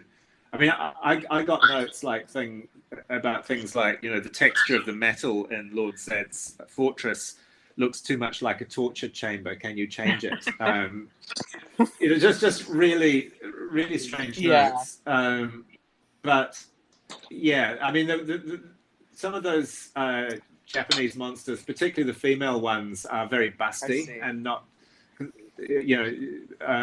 Not considered, lots of cleavage, not considered suitable for kids, and some of them might be a bit phallic, not considered suitable for kids. So it's an example of the Japanese sensibility being quite different to what is perceived to be the American one in a kids show. Yeah, I was going to ask, for did being you guys? transparent, because that definitely calms a lot of questions that the fandom had. I was going to say, did you guys handpick all the suits, or did Toei just send you a bunch of random ones, or was it kind of like you guys just went through the Sentais that weren't adapted and we're going to use the pirate guy from Zoology, et cetera, stuff like that, or was it more just random? No, our communications with Toei, because of the language gap, have to be very clear. And we send a lot of Excel spreadsheets with photographs of the objects that we are talking about in them. Because we had licensed Q Ranger, we had access to all those suits that still existed and props. And Toei very kindly contacted us and said, we're clearing out our warehouses and we've got a whole lot of spare costumes. Are you interested in any of these? And they sent us a spreadsheet with all the photographs of the monster suits that they were throwing out. And we said, oh, yes, we'll have those. Thank you very much. Because we wanted cannon fodder. We wanted lots of monsters for the scale of what we were trying to do. So it came out of a very kind offer from Toei, and we said yes to that. So I guess I'm gonna have to ask because don't nobody else want to ask. Okay. Q Ranger. All right. So it's being like, I personally got Q Ranger muted, but it keep on seeping its way through my timeline. Everybody has been asking, we're being told that Q Ranger can't be adapted because there's too many Rangers and different things, but there's 10 Rangers that show up in Cosmic Fury. Of course, you have the 7 Cosmic Fury Rangers. We never get to see all 7 of them together, which I hope you can expand on that a little bit too. And then we got Billy, Heckle, and Mick. So, there's a core 9 Q Rangers. We see 10 or so Rangers. So when it comes down to it and choosing to do original suits over just doing using the Q Ranger suits with original footage, what was the more in-depth decision? Because you weren't able to go that deep into it over some tweets or, the little interview you had when you revealed Cosmic Fury last year. Yeah, there are lots of reasons for it. One of them is that Heckle, Billy, and Mick, we really wanted to keep in their trademark suits rather than change their powers, because it just felt right that Mick stayed an MMPR Ranger, and that Mick still had his Ninja Steel suit, and that Heckle had the Dark Ranger suit. I think they're associated very strongly with those particular teams, and so that would have left us with seven Cosmic Fury Rangers, which we could have adopted the human Q Ranger suits. I mean, some of them are not human, which would have been very weird if our human or Rafconian Rangers had morphed into various animals. But the fundamental reason is that there was no desire or interest within Hasbro from a toy manufacturing point of view to use any of those designs. When I said when I said there are too many Rangers, that was when we were talking about adapting Q Ranger for a full new season, which we could have done. But it's really about when you've got that number, I think it's 12 or 13 Ranger characters to support with story and script, it ends up being very once over lightly, and you can't tell stories about the characters in nearly as much depth as you can when there are fewer of them. Now, if you look at Cosmic Fury, we don't have that problem because a lot of the characters are already well established. And apart from Fern, who you could argue isn't particularly well served, and that's simply due to only 10 episodes and time, we don't have to do the character building quite the same way. But I was not interested in doing a full season, 44 episodes with 13 Rangers. I just think it would have been unwieldy, and I don't think we'd been able to do any of them justice. So that was the reason. When I said there were too many Rangers, and I was asked that question a long time ago, I was talking about its adaptability as a full season, and it was the same time that I said that we'd be unlikely to do a season with cops and robbers because of Black Lives Matter and not having Rangers as criminals. It was that same conversation, which was years ago now, but people keep bringing it up again. I think technically we could have adapted those suits for our 7 Cosmic Fury Rangers in Cosmic Fury. The colors would have had to have changed, which would have been a bit weird. But in the same way that we adapted the Zords, and they would still have been piloting Zords that didn't match their colors, because some of the footage that we used, there were a lot more Zords than we had Rangers. And also, we had to work with the colors that were in the footage rather than the colors of the Rangers we had necessarily. So there are those kinds of complications. But the main reason is there was no interest in, from a toy point of view, in those suits. Okay, that makes sense. Where did the I also inspiration think for the name Cosmic Fury come from? Oh god, that was a Hasbro name. We always called it Dino Fury 3 in house, because in our heads it was it was a continuation. It was a season 3 of what we'd already established with Dino Fury, and it feels like that. It was always going to feel like that. But Netflix didn't want it to be a season 3. They wanted it to be a season 1 of something new. That's in terms of marketing and attracting new viewers or people who may not have seen Dino Fury. So the name had to change.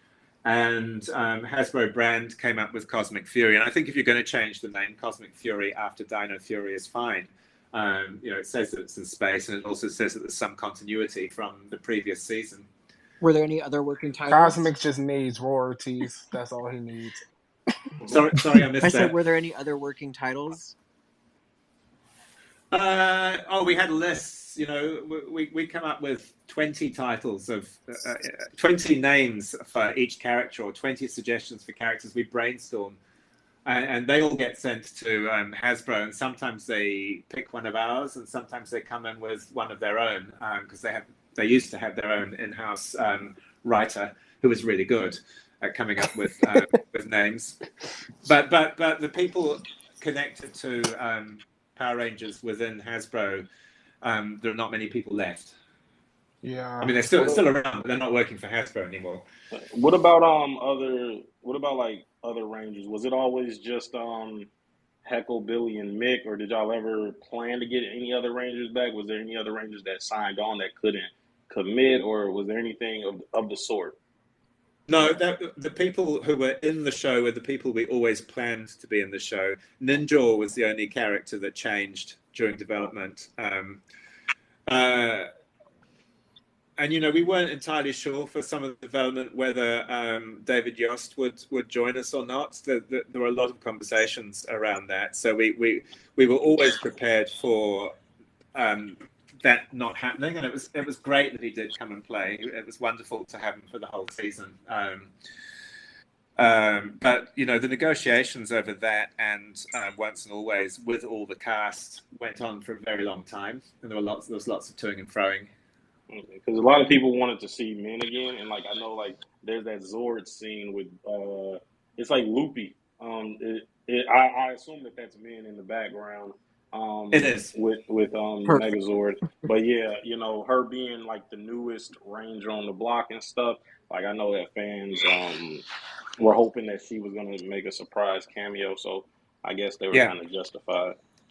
I thought she was fantastic. And remember that we wrote Cosmic Fury before we wrote Once and Always. And also we were instructed for there to be no continuity between Once and Always and Cosmic Fury and Dino Fury. They wanted it to be completely standalone. We snuck in, obviously, a bit of continuity with Billy, but we had to keep it very, very low key because he was the only character that traveled from Once and Always into Cosmic. There were conversations about what a new season might be, and it could well have been a continuation of Once and Always. It was perfectly set up for a new season that might have involved Min and possibly JJ, and other team characters and some of the MMPR Rangers, but sadly it was not to be. Now, I just fell to my knees again. Were there any plans to bring back the other MMPR Rangers too, or was it always just going to be Billy? It was always just going to be Billy. We wanted Billy on board partly because he hadn't been on the show since he'd retired from it, but also because we were sympathetic towards the way he'd been treated originally on Power Rangers, and we wanted to prove that things had improved and treat him really well and give him a very positive connection with the show to try and mend some of the bad blood that existed there.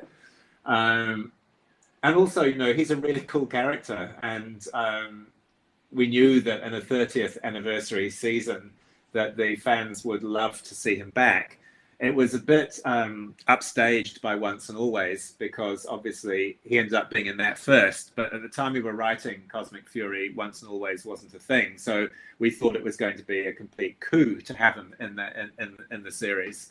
So no, there was no intention to bring other MMPR Rangers in. Again, cost and complication, and only having 10 episodes, it feels that we barely had enough screen time to tell the story we wanted to tell in 10 episodes.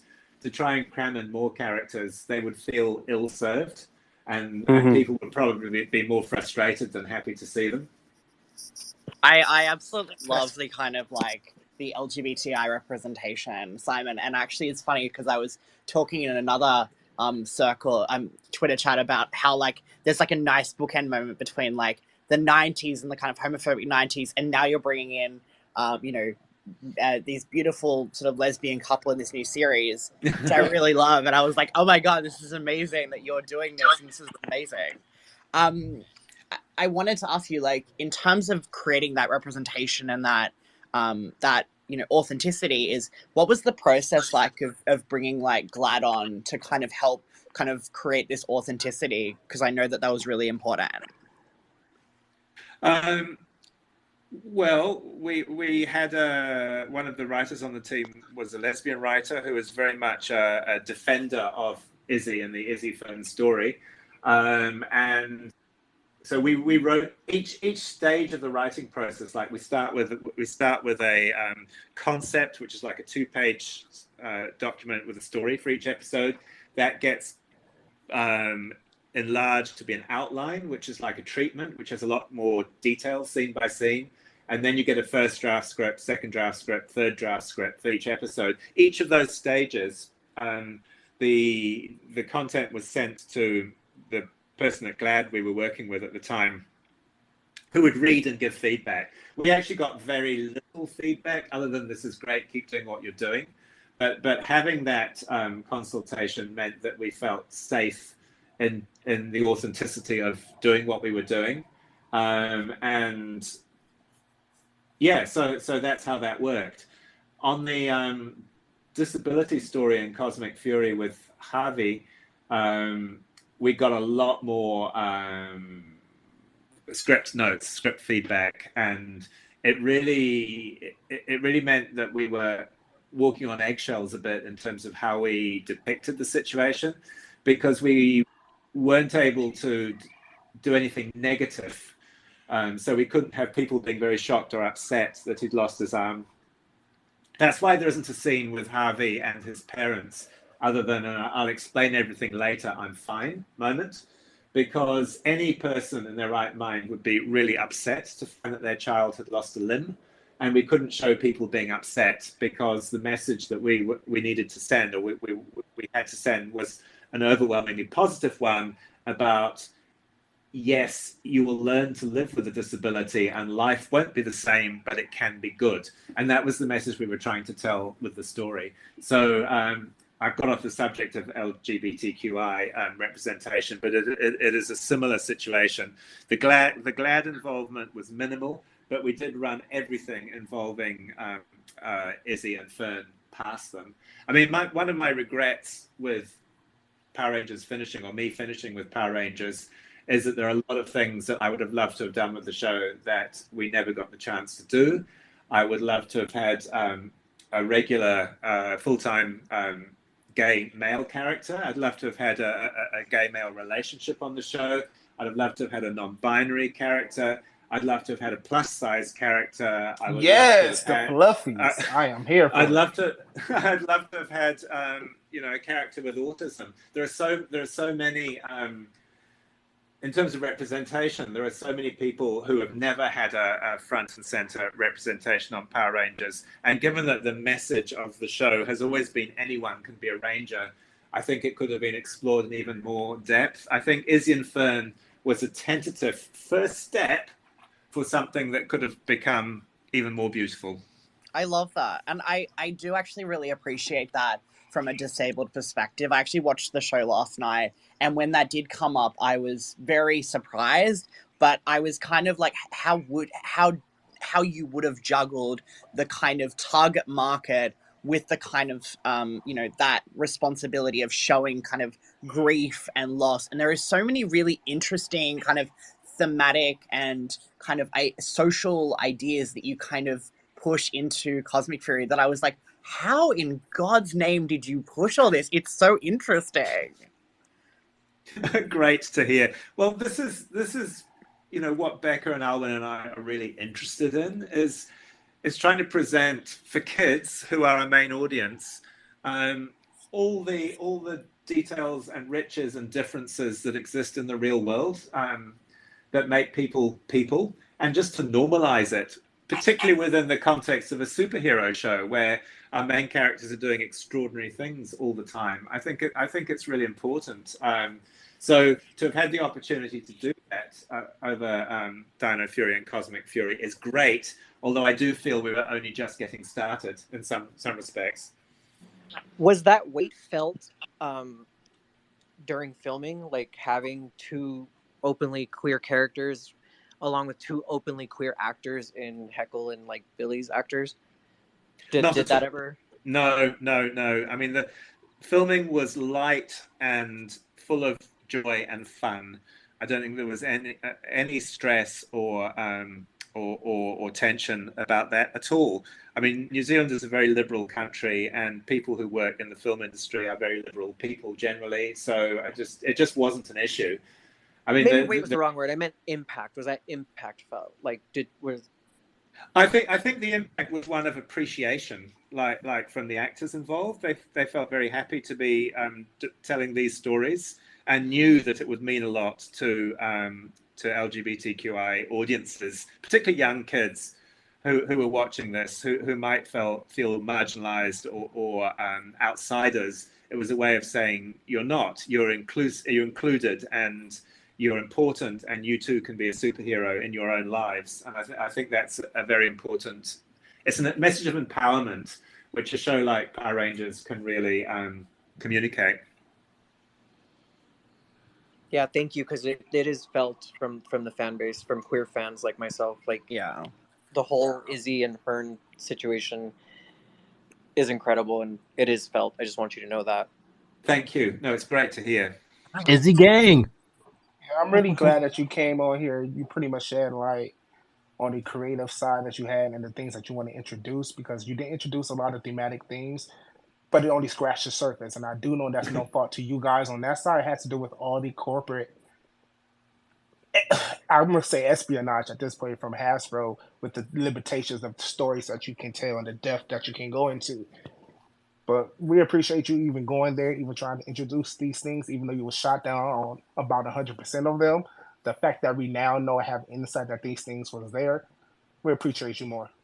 Thank you. I mean, something else I'd say about Power Rangers in my time on the show is that when the stories and characters are written, they're not assigned particular ethnicities. The ethnic makeup of the cast comes from the casting process. So actors are put together who will complement each other. But at the time of initial writing, they're all quite neutral in terms of their backgrounds. And I think, in future, it would be great to have more representation in the writing team of the different backgrounds of the characters who are being written for.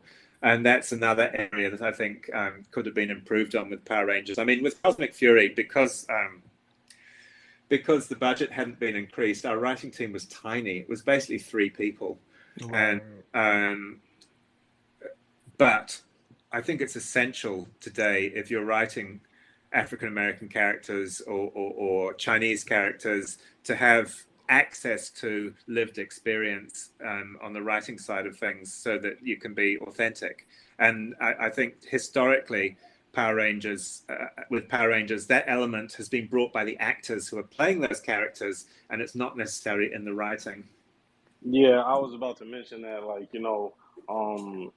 all of the LGBT representation is obviously appreciated, but from a standpoint of like Zato or Ion, they're like their actors are black, sure, but like obviously character-wise, they're two aliens with antennas that they can hide in their foreheads, right? And it's like, on some level, like Ion was a big thing for like myself and other black fans, because it's like he's the first, black Gold Ranger. He's the first black Sixth Ranger. So it was a big moment, for a lot of us, and a lot, myself and others feel like he felt kind of squandered, and he kind of exemplified various stereotypes and things that we kind of don't want to see from our characters, like and of course, like you said, having a writing room of only like 3 people, or not having like people of color who can actually write to these characters, it can become problematic, even if the people working on it don't have those intentions. But yeah, like that was one thing that stood out to me. But I really wasn't a fan of Ion in Dino Fury, but his whole thing in Cosmic Fury I really liked. He's coming from the original. He's coming from the original team of Rangers, right? And the other 4 have been killed off already. Zato's died. Now Zato's dead. Now Zato's back, and he has to struggle with the possibility of him dying again. Then he does die again. So it's like seeing that level of maturity from Ion after he came off as such a goofy and unserious character in Dino Fury, I really appreciate it. Great, I agree. I agree with everything you've said, basically. And it's a way the show, if it does carry on, should grow, I think.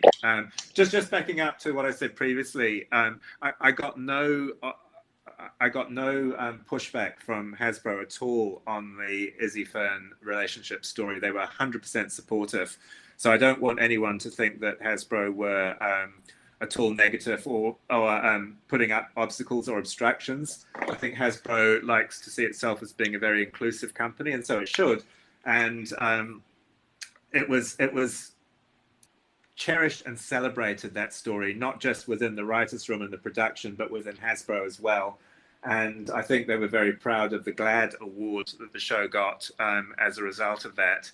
So, and when I say there are things that I would like to do if I'd had the chance in the future. I'm sure I would have been allowed to do some of them, but again, Izzy and Fern were just a toe in the water, or the door opened a little bit, and I think that I actually suspect with Jonathan Entwistle, looking at the content of his other shows, I think there'll be a whole lot of stuff in those shows that's new to Power Rangers along the lines of representation. So fingers crossed. Sorry, I got unserious question, right? So, why has more Rangers died than like main villains? Like it's kind of like I just mentioned it and it just like came back to me, but like pretty much the whole original Dino Fury team is dead. Zato died twice, but like Void Knight redeemed, Void Queen redeemed, Slider and Mucus redeemed, Scrozzle's still alive, Zed is still alive, but living in his own personal hell. So it's like, I don't know, that's just crazy to me. Like, you have more, and then the 40 scientists who were killed to free Zed from the crystal. And I actually went back and counted yesterday the amount, the Rangers, the villains who were killed in Dino Charge. Like, it's kind of crazy just thinking like, man, like technically, even though it hasn't been seen, more Rangers have lost their lives than like these threats to Earth and the whole universe. Yeah, it really does keep getting away. It's a very good question, and I think the answer is stakes. You know, if you know that your monsters can kill Rangers, and if you know that Rangers are vulnerable, and yet they still put their all into fighting evil, then it makes the stakes that much higher. The other reason I think that some of the iconic monsters keep going and going and going is that once they're dead, they're dead. Whereas you can always get a new Ranger team next season, but no one would really want to permanently, finally, and forever kill off Zed or Rita, although they were purged and cured, etc. But there's no interest in Rita and Zed, who are now good and happily dancing in their living room somewhere in suburbia. We want the flayed alive and chrome accessory version who can cause lots of damage if they're going to be a villain. So it really boils down to storytelling and stakes. I guess Grozzle could have been destroyed, but he's very useful as a sidekick villain. And writers get fond of particular characters too, like Mick. Writers are fond of Mick, the writers are fond of Scrozzle, and so they tend to keep popping up here, there, and everywhere. But because, traditionally every season there's a new team of Rangers, historically, it feels like they're more expendable in a way than the big supervillains. Shouldn't be the case. But the fact that, in Once and Always, the fact that Trini died in the opening scene, I think made Robo Rita seem extremely dangerous and up the stakes for all the characters in that show. Okay. Thank you for that. Anyone else? I was going to ask you, Simon. Sorry. Sorry. In the second episode of Dino Fury, when you see the former team die, was there any discussion about revealing their identities or bringing them in to kind of help, just in case, or was that all kind of taken up by the Morphin Masters? It was all taken up by the Morphin Masters. It was backstory to Zato and later Zato and Ion. It was to really establish how lethal the Sporix were and the potential damage they could do, but also how Zato's team of Power Rangers had formed. Because they were dead, that it wasn't worth investing time in developing those characters beyond their Ranger persona. Because they were 65 million years ago that they lived, and there was no interaction with the characters whose stories we were following in the present day. I guess that's the reason for it. Although obviously for the characters, Zato and Ion, they were very real. And we did establish that they were haunted by dreams and memories of losing their teammates in a later episode. But really, it boils down to the question of whose stories are you telling? And you can only tell so many character stories in a 22-minute episode, particularly as we had with Dino Fury, where each 22 minutes is taken up with a Megazord fight and 2 ground fights, plus a morph. There's not a lot of time left for, plus the obligatory comedy scenes. You've only really got 4 or 5 minutes left for character scenes or character story. So the traditional Saban-dictated mandates or parameters for a Power Ranger episode that the beginning of Dino Fury definitely inherited, though the second season of Dino Fury moved away from that, really restricted the amount of character development you could do. So what about Zato? Okay, the Zenith Ranger, just to go back to this really quick. The color. So, all right, in Dino Fury, it was mentioned that Morphin Masters had been killed. And it was the assumption that it was, black, gold, and pink, because we didn't see them when red and blue finally showed up because green just couldn't sit down somewhere. But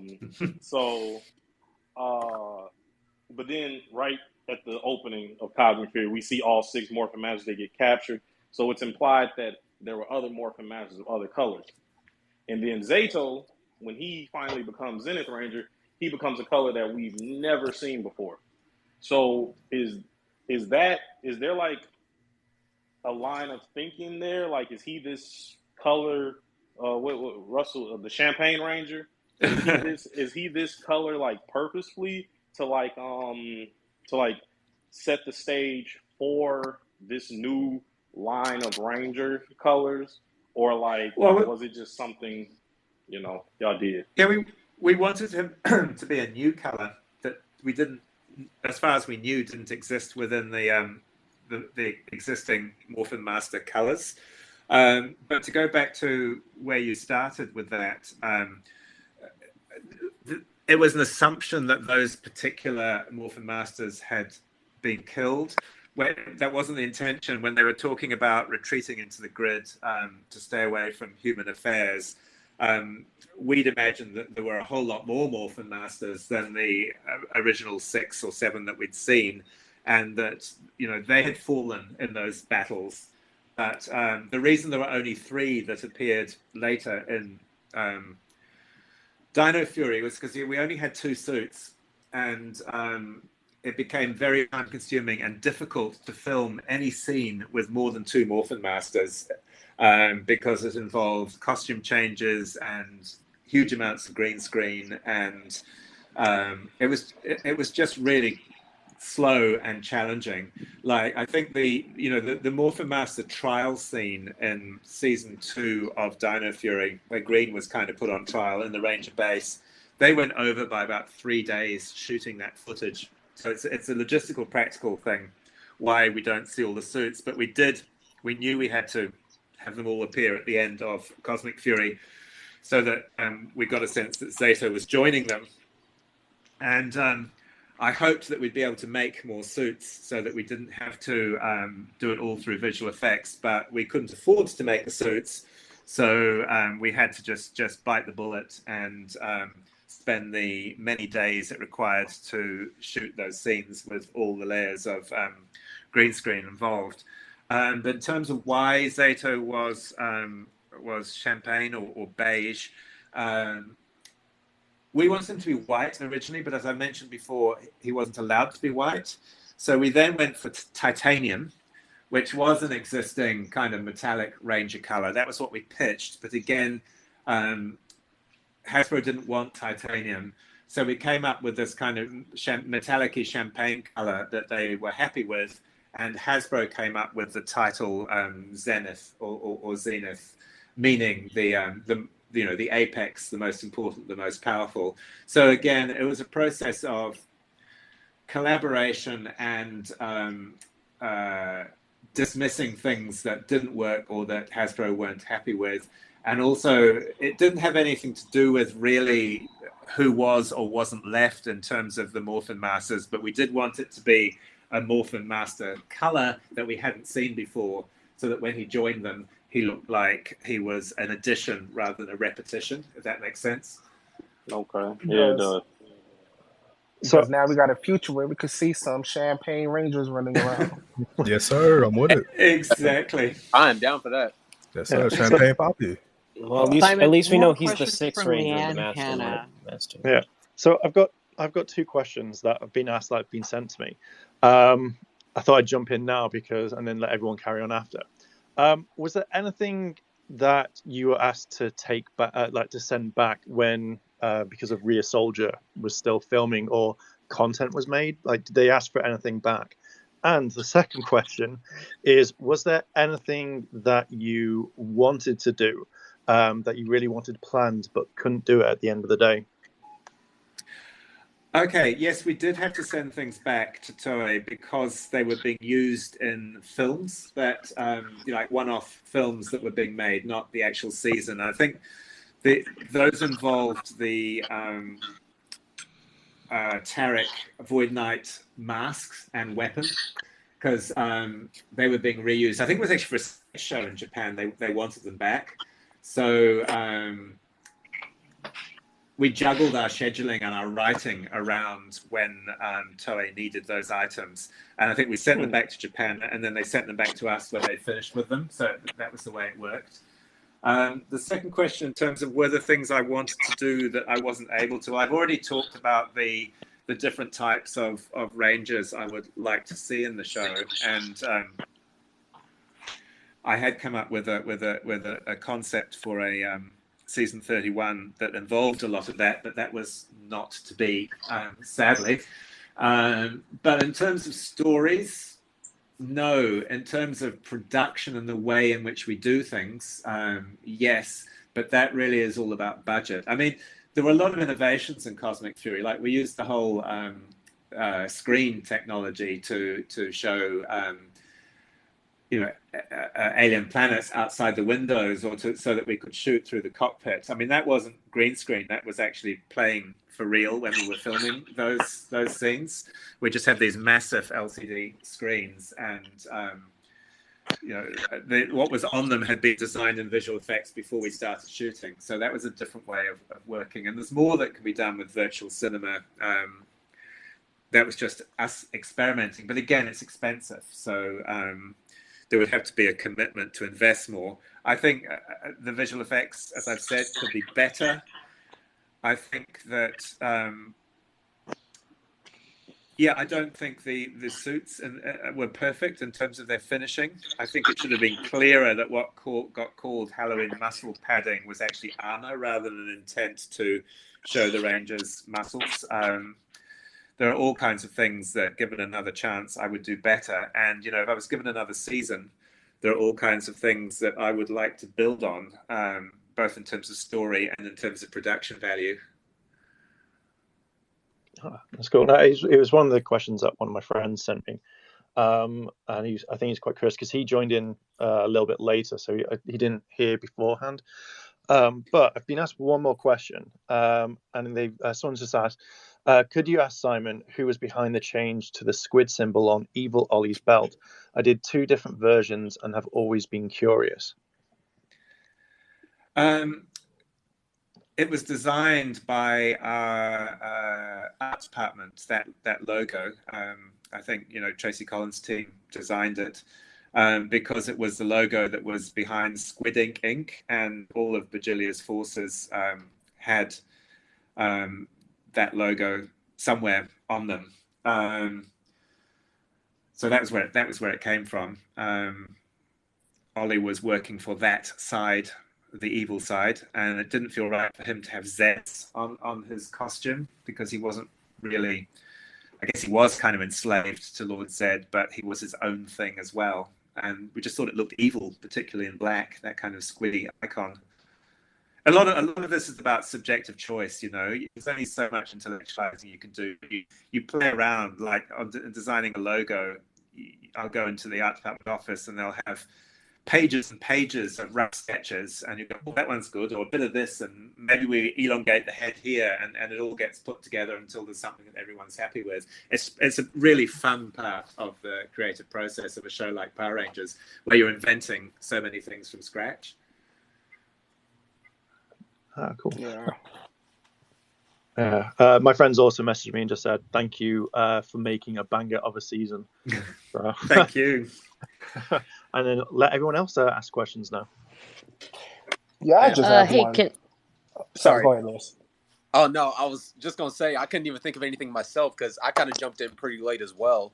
So I don't know what was really talked about yet. I haven't really heard anything until Legion was talking about Ion and his improvement in the show. But, I mean, I'll keep thinking of something, honestly, but I just want to put my voice in there real quick. I'm gonna have to go. Sorry, I'm gonna have to go and have some lunch soon. So you've got 10 more minutes. Hey, can anyone hear me? Go ahead. Yeah. Cool. Thanks. I want to pop in. It was great. I loved it. And thanks for finally making a lot of my 7-year-old dreams come true. There's just it was so cool. Over the course of those 3 seasons, I got to see a girl reject the fact that you have to wear a skirt to be a Power Ranger, which was amazing. I got to see a high school aged girl in a relationship with another girl and balancing sports and life and everything else. And it took 27 years, but like I finally feel like I saw myself, my actual self, in a Ranger. And I just kind of want to say thanks for that. And then, I mean, getting a female Red Ranger, something I never thought I would get to see a woman actually be the person leading the team. Man, it just made all my dreams come true. So thank you.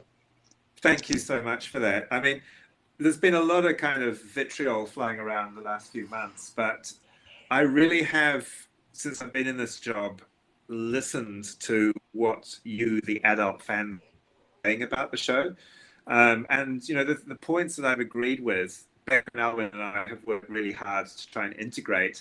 I think if you look at Cosmic Fury, you'll see that it's a completely different show to, say, Ninja Steel or Beast Morphers, and how it works in so many different ways. And that's been a big part of what my goal with the show is, to actually move it as strongly as possible towards something that I like and something that I think that the fans of the show will like, while still working for the core audience of kids, which ironically I know nothing about because they don't post on Twitter or Ranger Board, and there is no research that I have access to about what works or what doesn't work with 7 or 8-year-olds who are the people that we're supposedly making the show for. The only evidence I've got is anecdotal from parents of kids who tell me, oh, my 7-year-old's loving it, or my 8-year-old's watching it for the 7th time, that kind of feedback. So it's been great to actually have the interaction with the fans that I've had,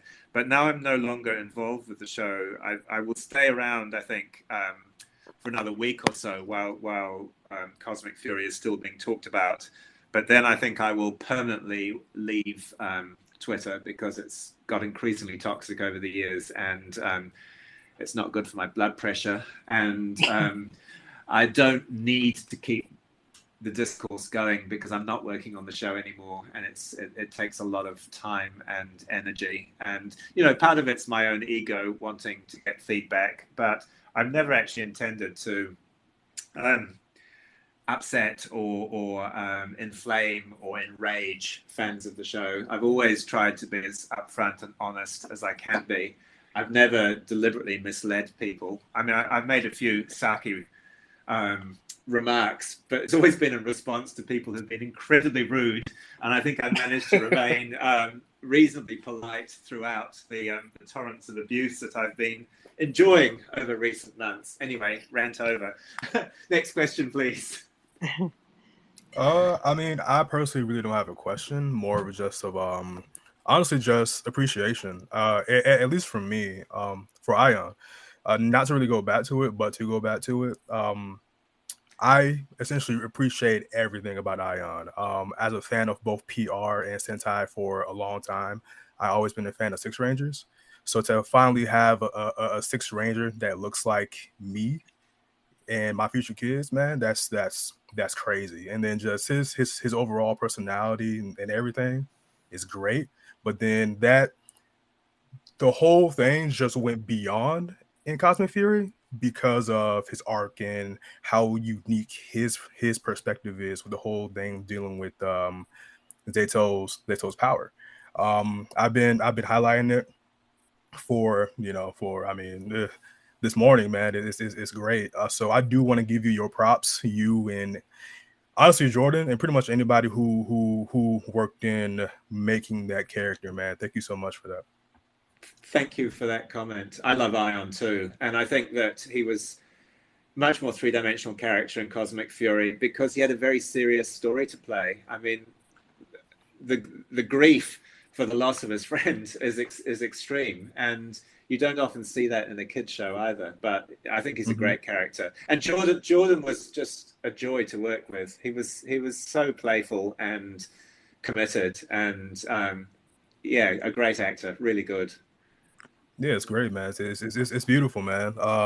Yeah, just again, thank you again, man. And honestly, thank you for being here, man. We do appreciate you. Yeah, no, we appreciate you being in this space, especially like somebody like me who like I personally I wasn't a fan of Dino Theory, and I had a lot of reservations going into Cosmic Fury. You know, there was you know, I really wasn't looking forward to it that much, you know, coming off the last two seasons. But it turned out to be like really good to me. Like I enjoyed it. Like, you know, I got to see it before it came out and I watched it 3 times, you know, and I watched it this 4th time this morning, you know, so I think that it was a really good season. And yeah, I appreciate you coming in here, answering all my questions, and you know, just answering everybody's questions and easing a lot of fans' minds. I think you know, you were very articulate in all of your answers, and you gave very professional and genuine answers to everything, which I think is gonna put a lasting impression, you know, especially after like everything that is went on throughout the year, all of the discourse, all of the back and forth. I think you know, after people who can go back and listen to this space, or everybody who's in this space, I think you know, with Cosmic Fury being the last season and just having this conversation, we can end things on a high and positive note. So yeah, I just wanted to say I appreciate you coming in here and talking to us. Thank you very much. I should never have said I wasn't a fan. That came back and bit me. But listen, honestly, people are going to get upset either way. That's how a lot of people get. The thing is, I don't watch much television at all, especially not kids content. Now my own kids are grown up. Yeah, honestly, it's kind of fair.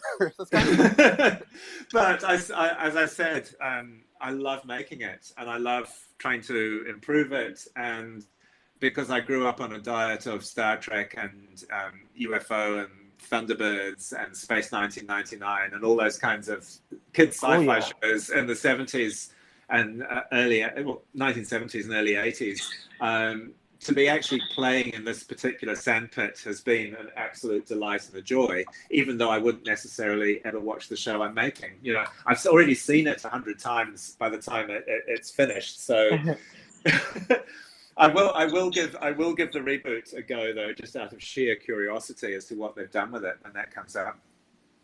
Yeah, we appreciate you and your transparency. I want to ask you, Simon, with what you have learned now about Power Rangers ending with Cosmic Fury, you know, kind of 2 questions here. First one is like, what would you say to Simon then coming into Ninja Steel that you now know? And also the second part of that question is, what would you tell anyone who wants to actually produce kids TV now that you've done it for quite a while? I think I'd tell young and innocent me, not at all burnt or cynical or wrecked, coming into Ninja Steel, keep doing what you're doing. never ever look at Ranger Board. And That's very. They're actually here. and don't go on Twitter because it will eat you up. Just make the show. That's all you need to do. So that's the advice I would give to my younger self. In terms of advice to anyone else making kids TV, that's a too broad a question really to be able to answer. I think if you're good at what you do, you have to follow your instincts, think about what you're doing, understand the audience, and try and surprise them and engage them and delight them through the stories that you're telling. But a lot of that's about craft, and if the person I'm talking to is good at what they're doing, they'll do that anyway. I certainly don't consider myself an expert in kids TV. I'm a generalist. I've made all kinds of content over the years, and kids TV has just been a part of it. So be true to yourself, follow your instincts, have fun, and be bold are the kinds of things I would say to anyone wanting to be a producer in any kind of TV. Thanks, Simon. Yeah, I was just about to say that I actually went to film school and I really wanted to work on Power Rangers. Well, that's probably not going to happen now. Good old $50,000 debt. I was hoping to be in front of the camera for the show, honestly. So we're kind of in the same boat on that. Simon, I got to ask you, are you going to come to PMC this year? If someone invites me and I can afford the tickets, then that would be great. Can't come to something that ain't happening this year. It is happening next year. You said this year. Same thing. Next year. Anywho, we thank you, Simon, for joining here. We appreciate your time, your transparency, because we don't get that a lot from EPs of any brand out there. So we do appreciate you. We really hope you don't disappear for Twitter, even though it is a toxic place. You kind of mute certain things. So we hope you stick around. We could possibly talk again in the future, especially when this reboot happens. But we know you got to eat, so. Thank you. Yeah, thank you so much, Simon. I'm going to stay on Threads, so if you want to find me, that's where I'll be. Hey, I've got to go now, but thank you everyone for listening and for the great questions and for sticking with Power Rangers and enjoying whatever you did enjoy about Cosmic Fury. And be assured, it came from a good place and was made with heart and care and love.